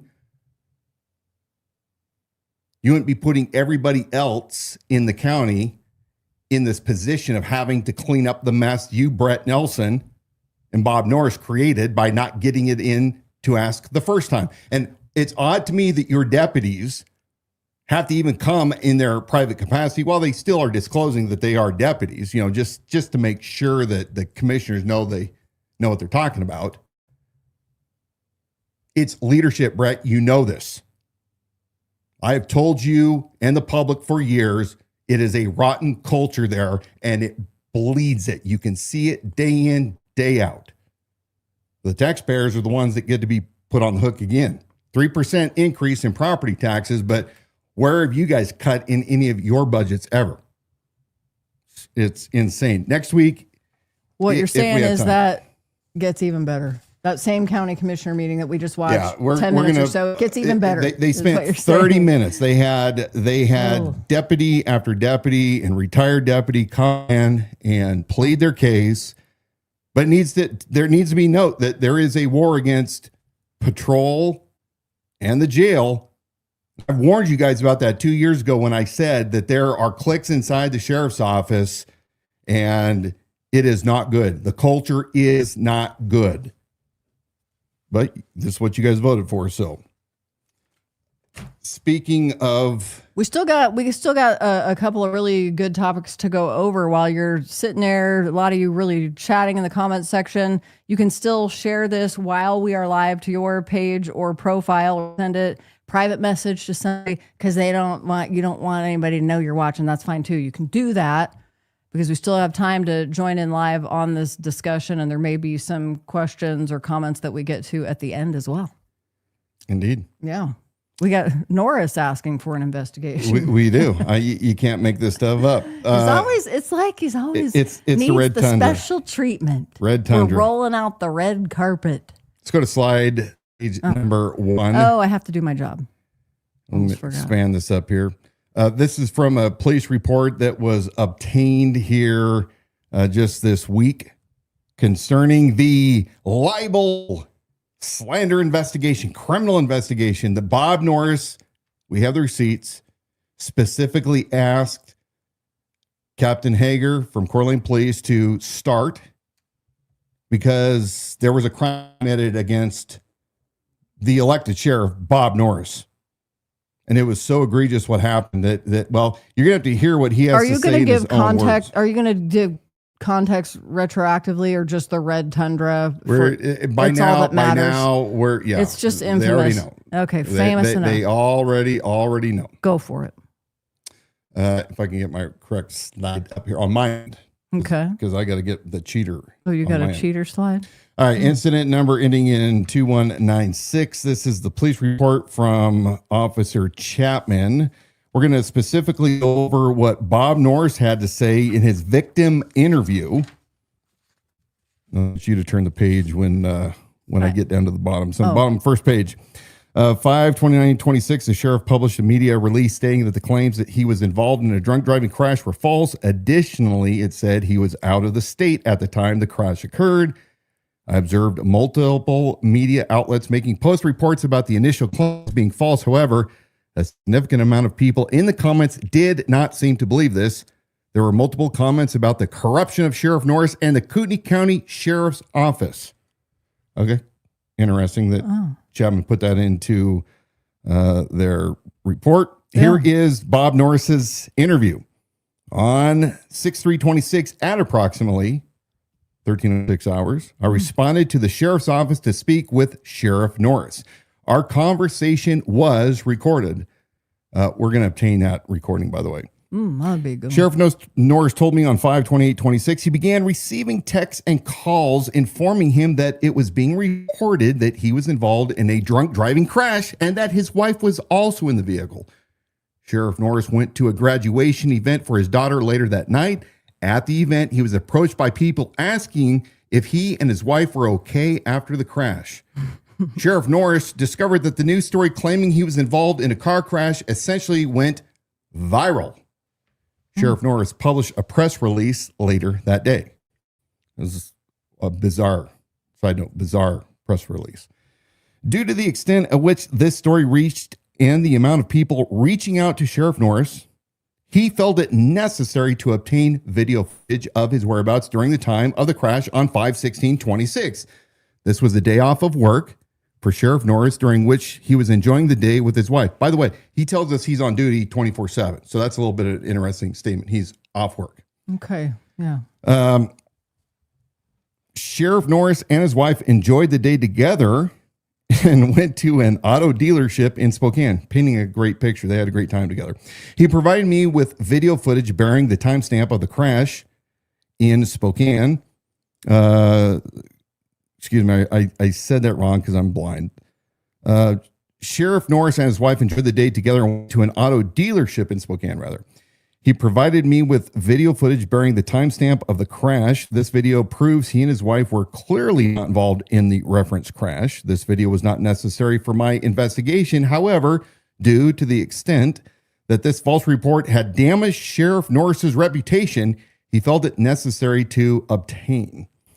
Why did he even need that? After all, Coeur d'Alene PD already had the information that Kirk Kelso was the one and only driver. So why was he running theatrics to go get? I mean, it's bizarre. So theatrical. There, evidence could have been produced so rapidly to shut this down, and the only conclusion it leads me to is they wanted the virality. They wanted it. Go ahead. Continue. Since the false news story was released, Sheriff Norris and his wife have been constantly bombarded with calls and people stopping them in the community. People have been asking Sheriff Norris why he would put the community in danger to drink and drive and why his wife would allow him to do such a thing. His school-aged children are also needing to answer questions regarding the allegations. Sheriff Norris told me many people, unfortunately, did not believe his press release. Gee, Bob, no freaking idea why that would be. I wonder why. Such a trustworthy individual. Sheriff Norris told me these false accusations have destroyed his reputation and resulted in alarming threats made to he and his family. The guy's got 6 active lawsuits and tort claims and whatever. I mean, the stuff's piling up. This is what harmed. He's worried about this. Yeah. Sheriff Norris and his family have been placed in a heightened state of awareness and fear, like when he was on the flatbed of a truck at the parade. Sheriff Norris said it's horrific what he and his family have had to go through due to this false accusation. Sheriff Norris has been getting constantly contacted about the crash on his personal phone, work phone, social media, and out in public, to include at a recent funeral he attended. During these contacts, some people are inferring that he committed the crime of driving under the influence. His wife has also been getting accused about her willingness to allow such a thing to happen. Sheriff Norris believes malice was intended in these allegations. Sheriff Norris has never met London before, and that's the kid that gave an eyewitness account that apparently was not accurate or true. He never met London before and did not know who he was prior to the allegations he made. I asked Sheriff Norris if he felt his reputation as a sheriff and a public figure was tarnished, and he told me, quote, "Not only do I feel like my reputation has been degraded and tarnished by this event, but I feel like my wife's reputation, and then I feel like my children, to have to defend their father in this reputation." Sheriff Norris went on to say how dangerous this false release was given the threats made to him, and he does wish to pursue charges. And then he cried. Right? We should have had that one ready to go. Sheriff Norris reviewed his press release. He informed me in the video provided from 5/16/26 he was driving a silver Toyota RAV4. Our conversation ended shortly after that. And on 11/6/26, I received the following email from Sheriff Norris, Detective Chapman. The purpose of this email is to provide you with an update regarding the false criminal allegations that were made against me and my wife on or about May 28, 26. I continue to defend my reputation on a daily basis. This event appears to be much different than normal political accusations and rhetoric. The fact that this was a false criminal allegation with broad social media accounts promoting this event has significantly damaged my reputation and standing in the community. My wife, Susan, also frequently defends her reputation as an alleged occupant who allowed me to drive intoxicated. As you know, there were no occupants of the vehicle. Thank you, Sheriff Bob Norris. There were no occupants of the vehicle? What? No occupants of what vehicle? I guess it was a Tesla with self-driving. Okay. Do you mean no passengers in the Red Tundra? So the car dealerships in Coeur d'Alene that you guys give to the Kootenai County Sheriff's Office, why is Bob shopping for a car in Spokane?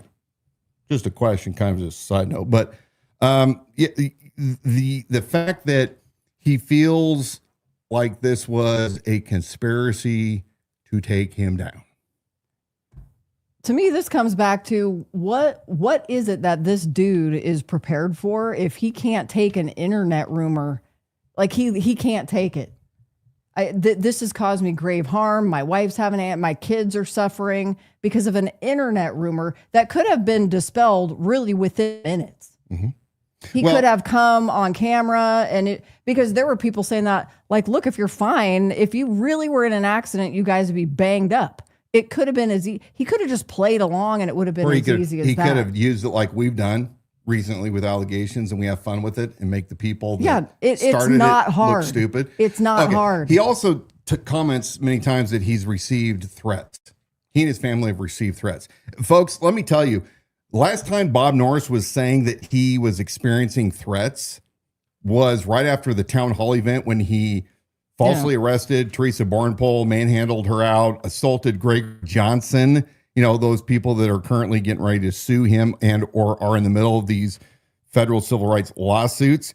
When I inquired from Coeur d'Alene PD and or the sheriff's office about these threats. Oh, you did? I did. And we talked about this. Guess what? No records exist. Guy's a effing liar.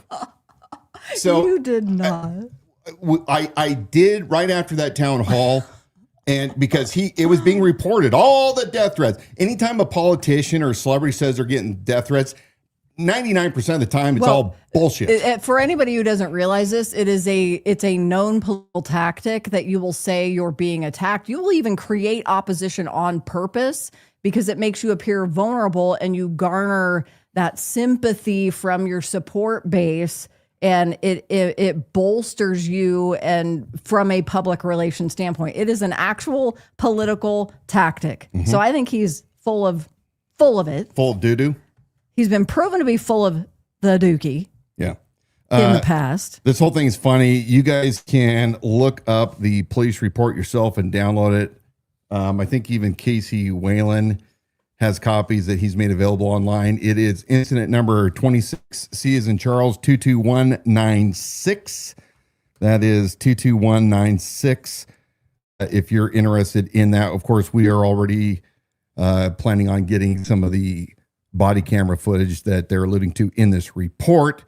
I would say that when I read through the investigation, it was finally stated that they were going to forward this report to the prosecuting attorney and let them decide. I mean, that's a good political move.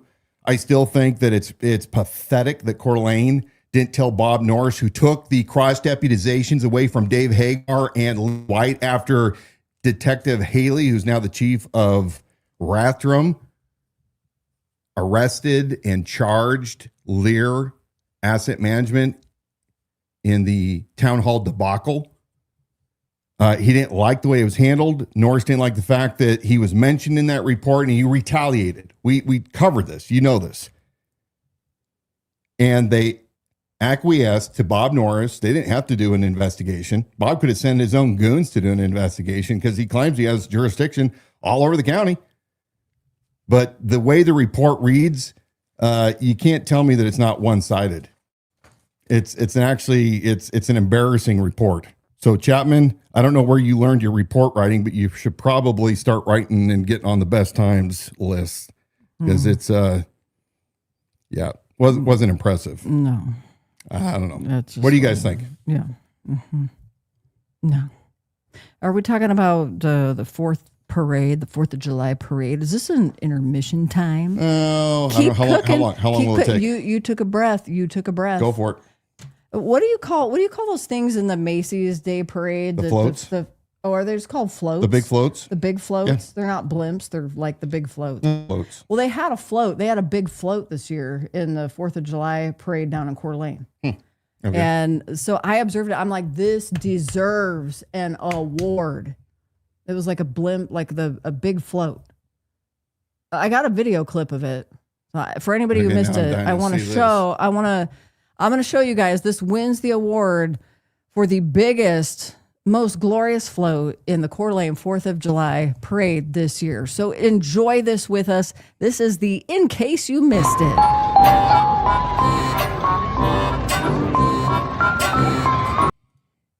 Well, that didn't work very well. I'm impressed. I'm impressed. What is happening? I don't know what's happening. Oh, it's ruined. There was something. My button was okay. We're going back. But my cue was bad. Sorry.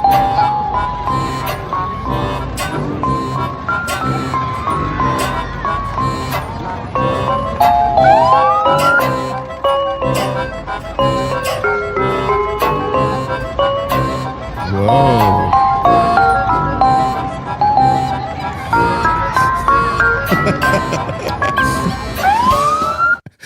That's it. Just in case you missed it. When did you make it? So the float was Pillsbury P2? Full of hot air. Why was he doing on the back of the sheriff's truck? Okay, that's what we want to know. That's it. That's the conversation starter. What was Pillsbury P2? Mike P2, who it's been rumored he's got a police scanner so he can be first on scene for North Idaho News, a local page that monetizes, that brings you all the news first, and then they advertise their, like, what do you call them? Their real estate businesses, because they all have real estate licenses too. So you create these community pages as a service to the community while you're making your money on views. But that's Pillsbury P2, and he is one What's he doing in the back of the sheriff's We don't truck? know. We want to know why Mike P2 Well, was I in can the tell back. you why. Oh, you already know the answer. Because he's one of Bob's private goons, his private posse. He follows him everywhere. Yeah. He always has. Yeah, he carries the water for Bob Norris. That's actually pretty damn funny. Without pay. But it's some kind of trade and service. He's getting some kind of like something with benefits out of it. I can't believe that at his 300 plus pounds that he is even allowed to be a volunteer Well, he firefighter. qualified to sit in the back of the truck. Yes. All right. Okay. Let's talk about Kootenai County and their recent suspension of a tax-exempt status for a religion business. What's this about? We're going to go ahead and play up our last slide there. We talked to you guys several months ago about Ben Ortiz, Tim Remington from, I don't know. It was a report that the Roys report, julieroys.com. She's been watching these imposter pastors in churches and scandals for, 10 plus years. And they ran an article here a couple months ago about Ken Ortiz, who's the senior pastor of Calvary Chapel, Spokane, who was in the 90s the largest church with a congregation of 3,000 in Spokane. Came from Chuck Smith. I think that's not Costa Mesa. Maybe it is. But down in California, Chuck Smith, who founded Calvary Chapel, he was a prodigy under him, came up here, senior pastor. He's in his late 70s. And he has a son that is, got to be in his late 40s, early 50s, Ben. And we reported that Ben was the kind of guy that should have never been part of any kind of ministry, let alone part of the pastorate. And it was known that he had problems. He had anger and authority problems. There was rumors of debauchery that took place. He was such a hot commodity for actually, he was not a hot commodity. He was a hot problem for his dad, who had him on staff with him, that they ended up the elders. And in fact, I think one of them was Craig Leone. I don't know if it's the same Leone from Leone and Keeble Construction in Spokane, but they said, hey, we're going to fire your son. And instead you have Ken Ortiz kick his kid over to Idaho and Sandpoint to take over church over there, Grace of Sandpoint. And he continued his debauchery over there. He had a troubled marriage. He married a woman that was 8 years younger. There was a lot of abuse. There was a long, drawn out divorce that took place. And during this time, the wife of Ben Ortiz was being counseled by Tim Remington. Yeah. So let's go ahead and play this video. That's a little bit of background. We're going to go a little more into it. Take a look at what happened at the local county commissioner meeting, because this background is relevant to the discussion that you're about ready to see. Is information's come to the board that the church in Bonner County is no longer operating. It is defunct. And so at this point, I'm going to ask for you to kind of, explain your case and make the case why the residents in question here still remains as a tax exempt property. Well, I would say that, number one, the introduction by Mr. Kaczynski of his role with the church is completely false. I would love for him to produce any kind of a record that where he is a dean of men or any leadership position whatsoever. He did not teach a class at our Bible college whatsoever. Okay. He has taken an online attack against me and reported me to various people. He's going to be visited with legal counsel soon for what he has done, defamation. And so it's a pretty serious thing. He has taken himself to an online ministry. Okay, but what does that have to do with? Yeah, I just want to clear that up. That's fine. His assessment of my conduct at the place is not accurate. I have folders right here if you want. I made 5. And so at this point, Commissioner Vaughn, did you have anything you wanted to add to this? At this point, I don't see how we can continue to give you the tax exempt status until that process has been followed through. I completely respect that. Yeah. So with that said, do you want to make a motion on that? I move that we repeal the exemption for AIN 125746 Grace Sandpoint for the Maple Leaf parsonage. Second. Commissioner Avalon, Commissioner Duncan. Aye. Chair Matari. Aye. You have some direction here. Okay, yeah, absolutely. I appreciate that. And that makes complete sense. That was an oversight of mine. And I look forward to filling that out. Where do I go to fill that out? Okay, so that's a little bit hard to understand if you're not following, but in essence, that man that was sitting before the commissioners is Pastor Ben Ortiz, son of Ken Ortiz. He is now currently a pastor in Spokane.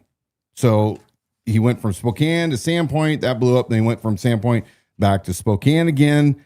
But he lost the tax exemption on his $1.2 million Coeur d'Alene home right after the county commissioners ruled it no longer qualifies as a parsonage. Now, you grew up in a parsonage, did you not? Yeah, I've lived in a couple of church parsonages. What is the church parsonage? It's my understanding was it was a house owned specifically by the church, Yep. and then they could allow church staff, or if you had missionaries coming through, to reside there for a period of And the time. pastors don't have to pay rent.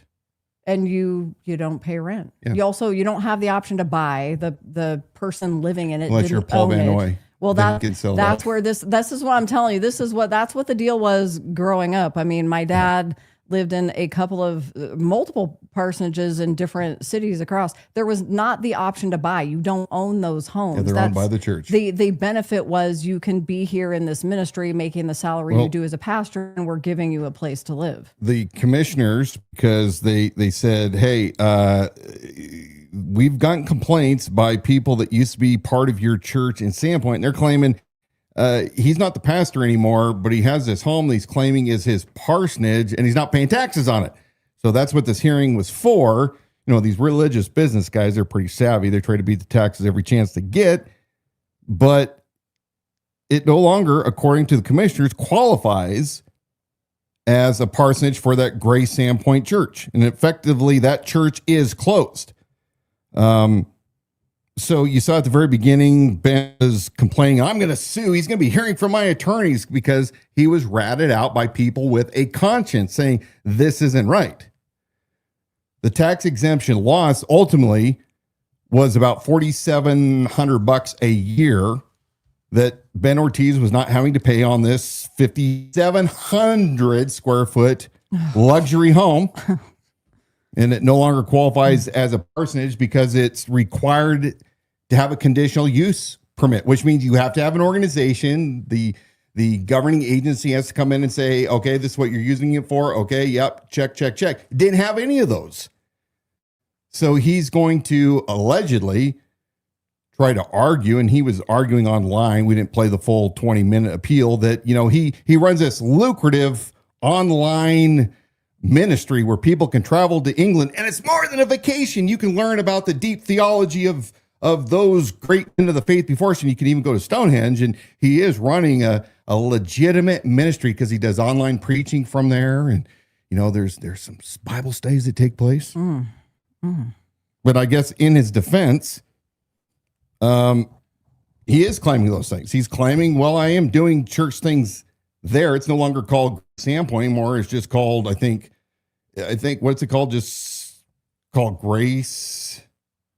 I think it's just called Grace Church. So, you know, he's trying to reestablish it while he's still on the payroll over in Spokane. And he even bankrupted a college that they had started, you know, so this guy's got all this crap that goes back You're and talking forth. about Ben? Yeah. Ben Ortiz? Okay. Yep. I know it's hard. I had to keep notes because there's so much there to keep. There's a father and a son, and they're doing different things. It is hard to keep track of. But the commissioners were right when they noted that the religious exemption doesn't apply. Because guess what? You're not even licensed with the local jurisdiction in that capacity. I don't get, once we're this far down the path, what I don't understand and cannot wrap my mind around is what is to stop us from becoming a religious organization of some kind? I mean, I know there's got to be bylaws.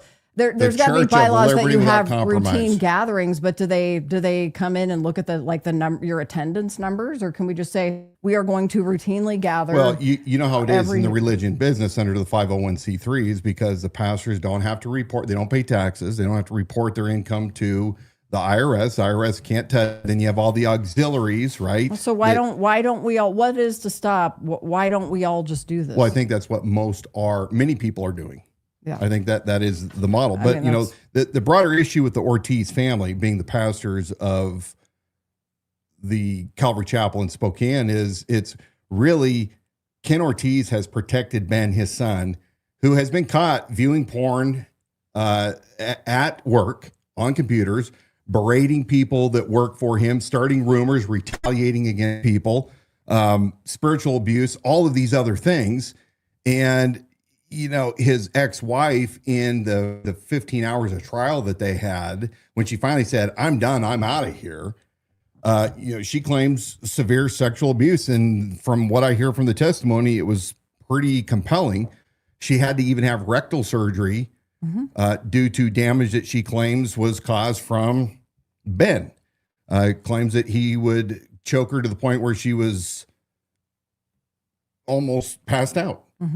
So not a good guy, not a guy that has the kind of virtues that you should have for a shepherd of people, unless you're Paul Van Hoy. Yeah. Fits right in with and Paul again, Van Hoy. I want to remind you guys that the same Ben Ortiz that Dan just presented some of the things behind the scenes that's been in the documentation that we've read, that being counseled by Tim Remington over at the altar. So there are connections, and this is where we promised wrapping this around and bringing it back to, this is local enough, all these but scam bringing artists it back are together. they are together. And it's just a matter of that this has been going on for so many decades, and it's so entrenched and ingrained that none of this is going to unravel by pulling one thread. I know a lot of you lost patience with it when we were reporting on this back to back months ago.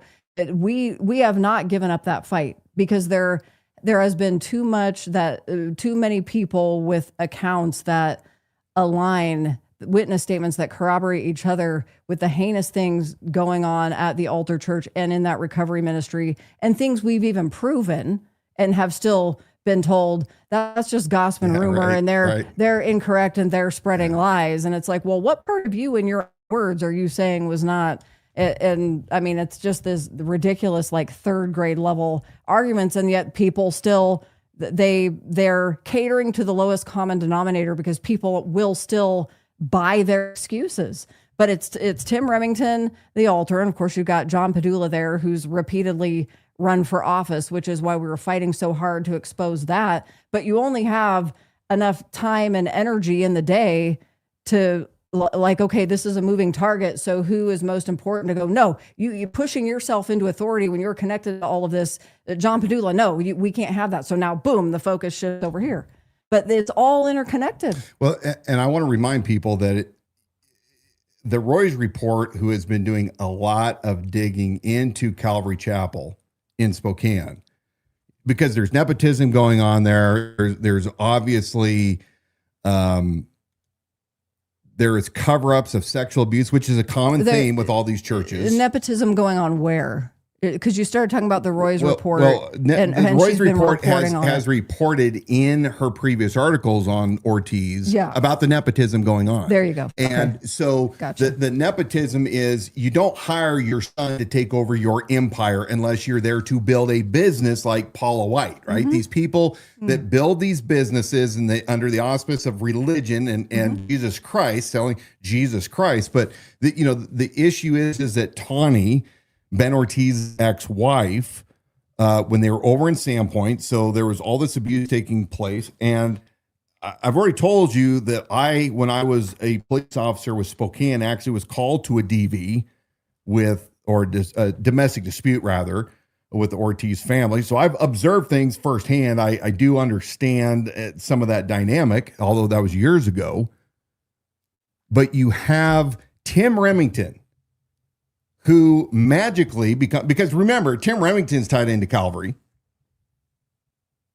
You have Paul Van Hoy from Candlelight, the guy that self-proclaimed that he molested his next door neighbor's daughter and nobody knows, the one that failed to turn in the neighbor that assaulted his daughter while she was asleep in her room, 13 years old.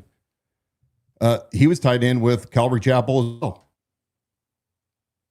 So Tim Remington is designated to be the counselor for Tawny and Ben Ortiz.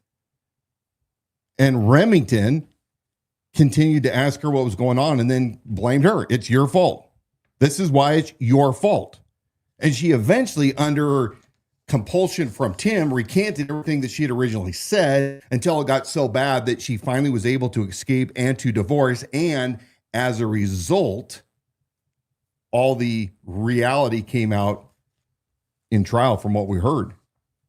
And it's so amazing to me what hypocrites all of these leaderships have to offer for their leaders. They don't have to be above reproach. They don't have to contend with the requirements found in Titus and Timothy of overseers and deacons, because they can all wash away. Well, I'm washed. That's in my past, or they're just misunderstanding us. But you got to understand that Tim Remington, even as we played that audio months ago that was given to us by one of his parishioners and somebody that had gone through the ranch, they don't value women at the altar church. They use them as property and as objects. John Padula slept, by his own admission, almost 1,000 women. But the county commissioners did a good thing here because they realized that it was fraud that was taking place. Ben Ortiz lives in an almost 6,000 square foot home. He needs to pay his $5,000 a year in property tax, and go get all your I's dotted, T's crossed, come back to us, and we'll maybe give you an exemption if you qualify. But again, all these tax cheats, they don't pay a damn dime when it comes to income tax as pastors. They don't even have to report what the church makes. And then they have the audacity to say, that's not enough. Now I'm going to cheat on my property taxes. That's why when they come back, you got congregants that are making excuses for these guys, and they do it at candlelight, and they say, oh, they don't make as much as most of the pastors nationwide. I don't even know where they get these numbers, but you see stuff like this going on, and it's not that I'm necessarily accusing Paul Van Oy of this, but this is an example of, you've got this, how many million, it was over 5,000 square, I can't even imagine. 5,000 square feet, $1.2 million home. $1.2 million home. Well, I'm not going to pay taxes on that. And the absolute arrogance of him, there was no ounce of humility from this man sitting in front of these commissioners. Embarrassment or humility. No, I'm going to sue that guy. That's all false accusations. Oh, by the way, I'm going to sue that guy. I thought Christians don't sue other Christians, Ben. Well, we're not talking about that. That doesn't fit this. That doesn't fit this scenario. So we're not going to use that scripture to cast that spell on that guy. Then he'd be in trouble. Shall we address some comments, or are we going to call it a wrap? I don't know about the comments. I did want to let you guys know. I'll let Dan look at some of the ones we had saved. I don't know if they're worth bringing back around or if they're really relevant at this point. The Kootenai County corruption, they have been following a whole bunch of stories for a long time, and I am just sharing with you what they have posted. This is not us necessarily aligning with what they're doing. I just think this is good information. They are hosting a rally for accountability regarding the Kootenai County Jail. This is Saturday, July 18th at 4 p.m. And the address is 5500 North Government Way. You can go to their website or their Facebook page, website KootenaiCorruption.org, for more information as to the address and what to bring or what's going on. But the statement here is 7 people have died inside Kootenai County Jail since 2020. And not one death was publicly announced by the Kootenai County Sheriff's Office. 3 of those deaths happened in 2024 alone. I'm not going to go into the rest of that. You can read that on their post on the Kootenai County Corruption Facebook page and get more information as to the rally and whatever else you need to know if you would like to participate in that. And that's just something I thought was important to share with our listeners. Anything with these comments throughout the show? Anything to bring back? Yeah, a couple real quick here. Let's throw this one up right here. Civil asset forfeiture is theft with legal authority. Another word is tyranny. I absolutely 100% believe that. I made a statement on the campaign trail that I was absolutely against civil asset forfeiture. I split ways with all my law enforcement friends that are for this. I think the end run around the Fourth Amendment and your due process in general. Sure, if you're convicted of a crime and they want to seize it, go for it. But I absolutely hate civil asset forfeiture. I think it can be abused, and it's not what the founders intended. Let's see what else here. Here's a good one from Milepost 154. There's a world of difference between constitutional law enforcement administrators and those who are not. Very true. That's why your sheriff is the most important elected official that you can vote for in your county. Willie Everlearn. I love that name. Willie Everlearn. I used to wire police vehicles, 12 volt, installed 1,000 cameras before I quit. Hashtag Skynet, which of course is a reference to the Terminator. You are correct, sir. This one from Idahoan 208. It is shameful that Sheriff Norris brought 9 or 10 highly paid deputies to attend this meeting with him. Not a responsible use of taxpayer dollars. Who is mining the store of the county? You're exactly right on this. Bob likes to have an entourage. In fact, you'll see this really reflected when he has his coffee with your sheriff events, wherever he goes, and he cons these local businesses into hosting these events. And it's always the same people that go to them. All these retired people that have nothing better to do. A lot of them are former cops from California that come out and get free donuts and coffee or breakfast. And he brings with him lieutenants and captains and detectives, because Bob Norris himself can't answer questions from the citizenry. You know, he's the head, the guy that's supposed to be able to answer questions or ask. He can't even do that without bringing his entourage. We figured from our record request back in 24 that he had spent over $40,000 in a year and a half just on billable deputy time for these events. And it has grown exponentially much more since that time. We had attended one out in Athol at the Super One. We counted, he had 12 staff out there for that. And these are not well-attended events. So like Dan said, you got a lot of repeat retired guys that show up to grab the donut, and you don't have, yeah. Betty Santos 462. Betty, again, Dawna and I, we love you. We've appreciated you being a supporter for all these years, all the way from sunny California. In our city, our PD and sheriff law enforcement have drones, and they support our air support for our officers on the ground. Again, I have no issue per se with drones. I just do not want federal dollars attached to them with federal demands of sharing data. We want them controlled right here by us, ourselves, period. Then there was this one, and I think this is probably one of the great comments of the night. Deputy Hart is probably the best and greatest deputy ever employed at the jail. Hart had a lot of respect from the inmates. That is 100% true. When I met Deputy Hart during the campaign, we talked a lot. I had hoped that I would win and was going to bring Deputy Hart back in to help us with part of the culture and part of the training with the young deputies. There's mentorship that needs to take place, and there's no greater man than Deputy Hart to have taken that on. But he is a real gem, and man, I like him a lot. So, what did you say earlier in the program the average ages of the guys coming in? Because you said the old timers are moving out. 3.5 years. It was experience. You were okay. It was age versus experience. So that average years of experience is 3.5 as these old timers are moving out. That should be a little bit concerning, I think. Well, it's like me in my business. You know, the seasoned guys are the ones that don't necessarily move fast, but they're efficient, and they're ultimately better because they don't make the stupid mistakes. Yeah, and you definitely want to keep them on a team or board of advisors Slow rather smooth than and just smooth as fast. moving out and on. Yep. What else? That's it. Continue to pray for my buddy Jim. Jim, we love you. Also be praying for Wendy. Many more that need prayer. I'm thinking of Pastor David Bruet, who was involved in that workplace injury down near Harrison earlier this year when his fire truck had overturned. He suffered a pretty traumatic brain injury. So keep praying for him and his recovery. Take us out, Dawna.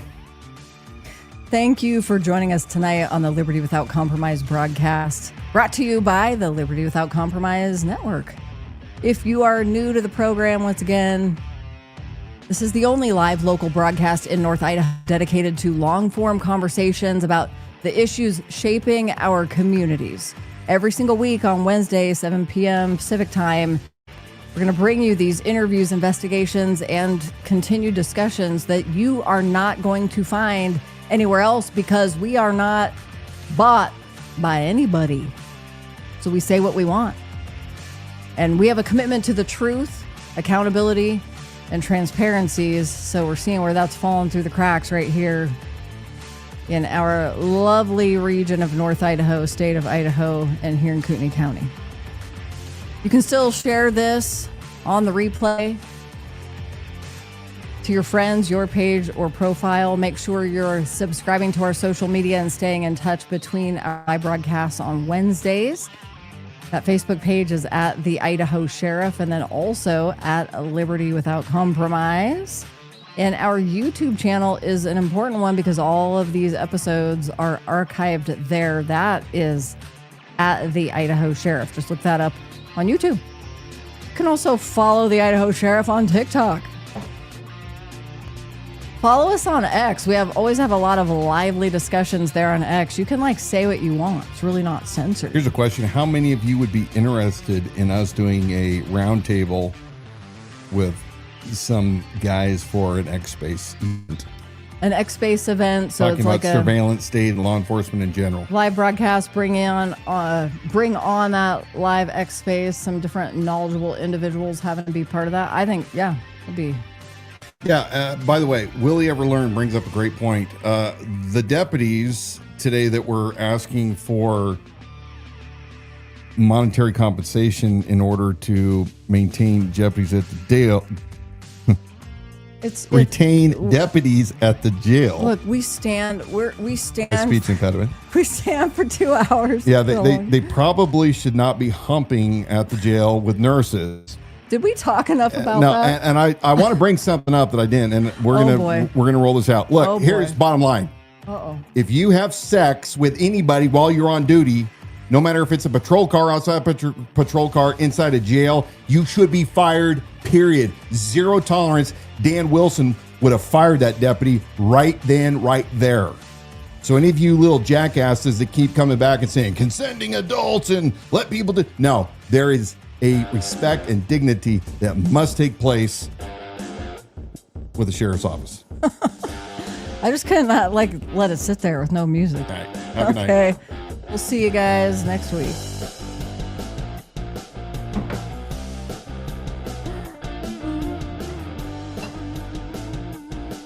Oh my.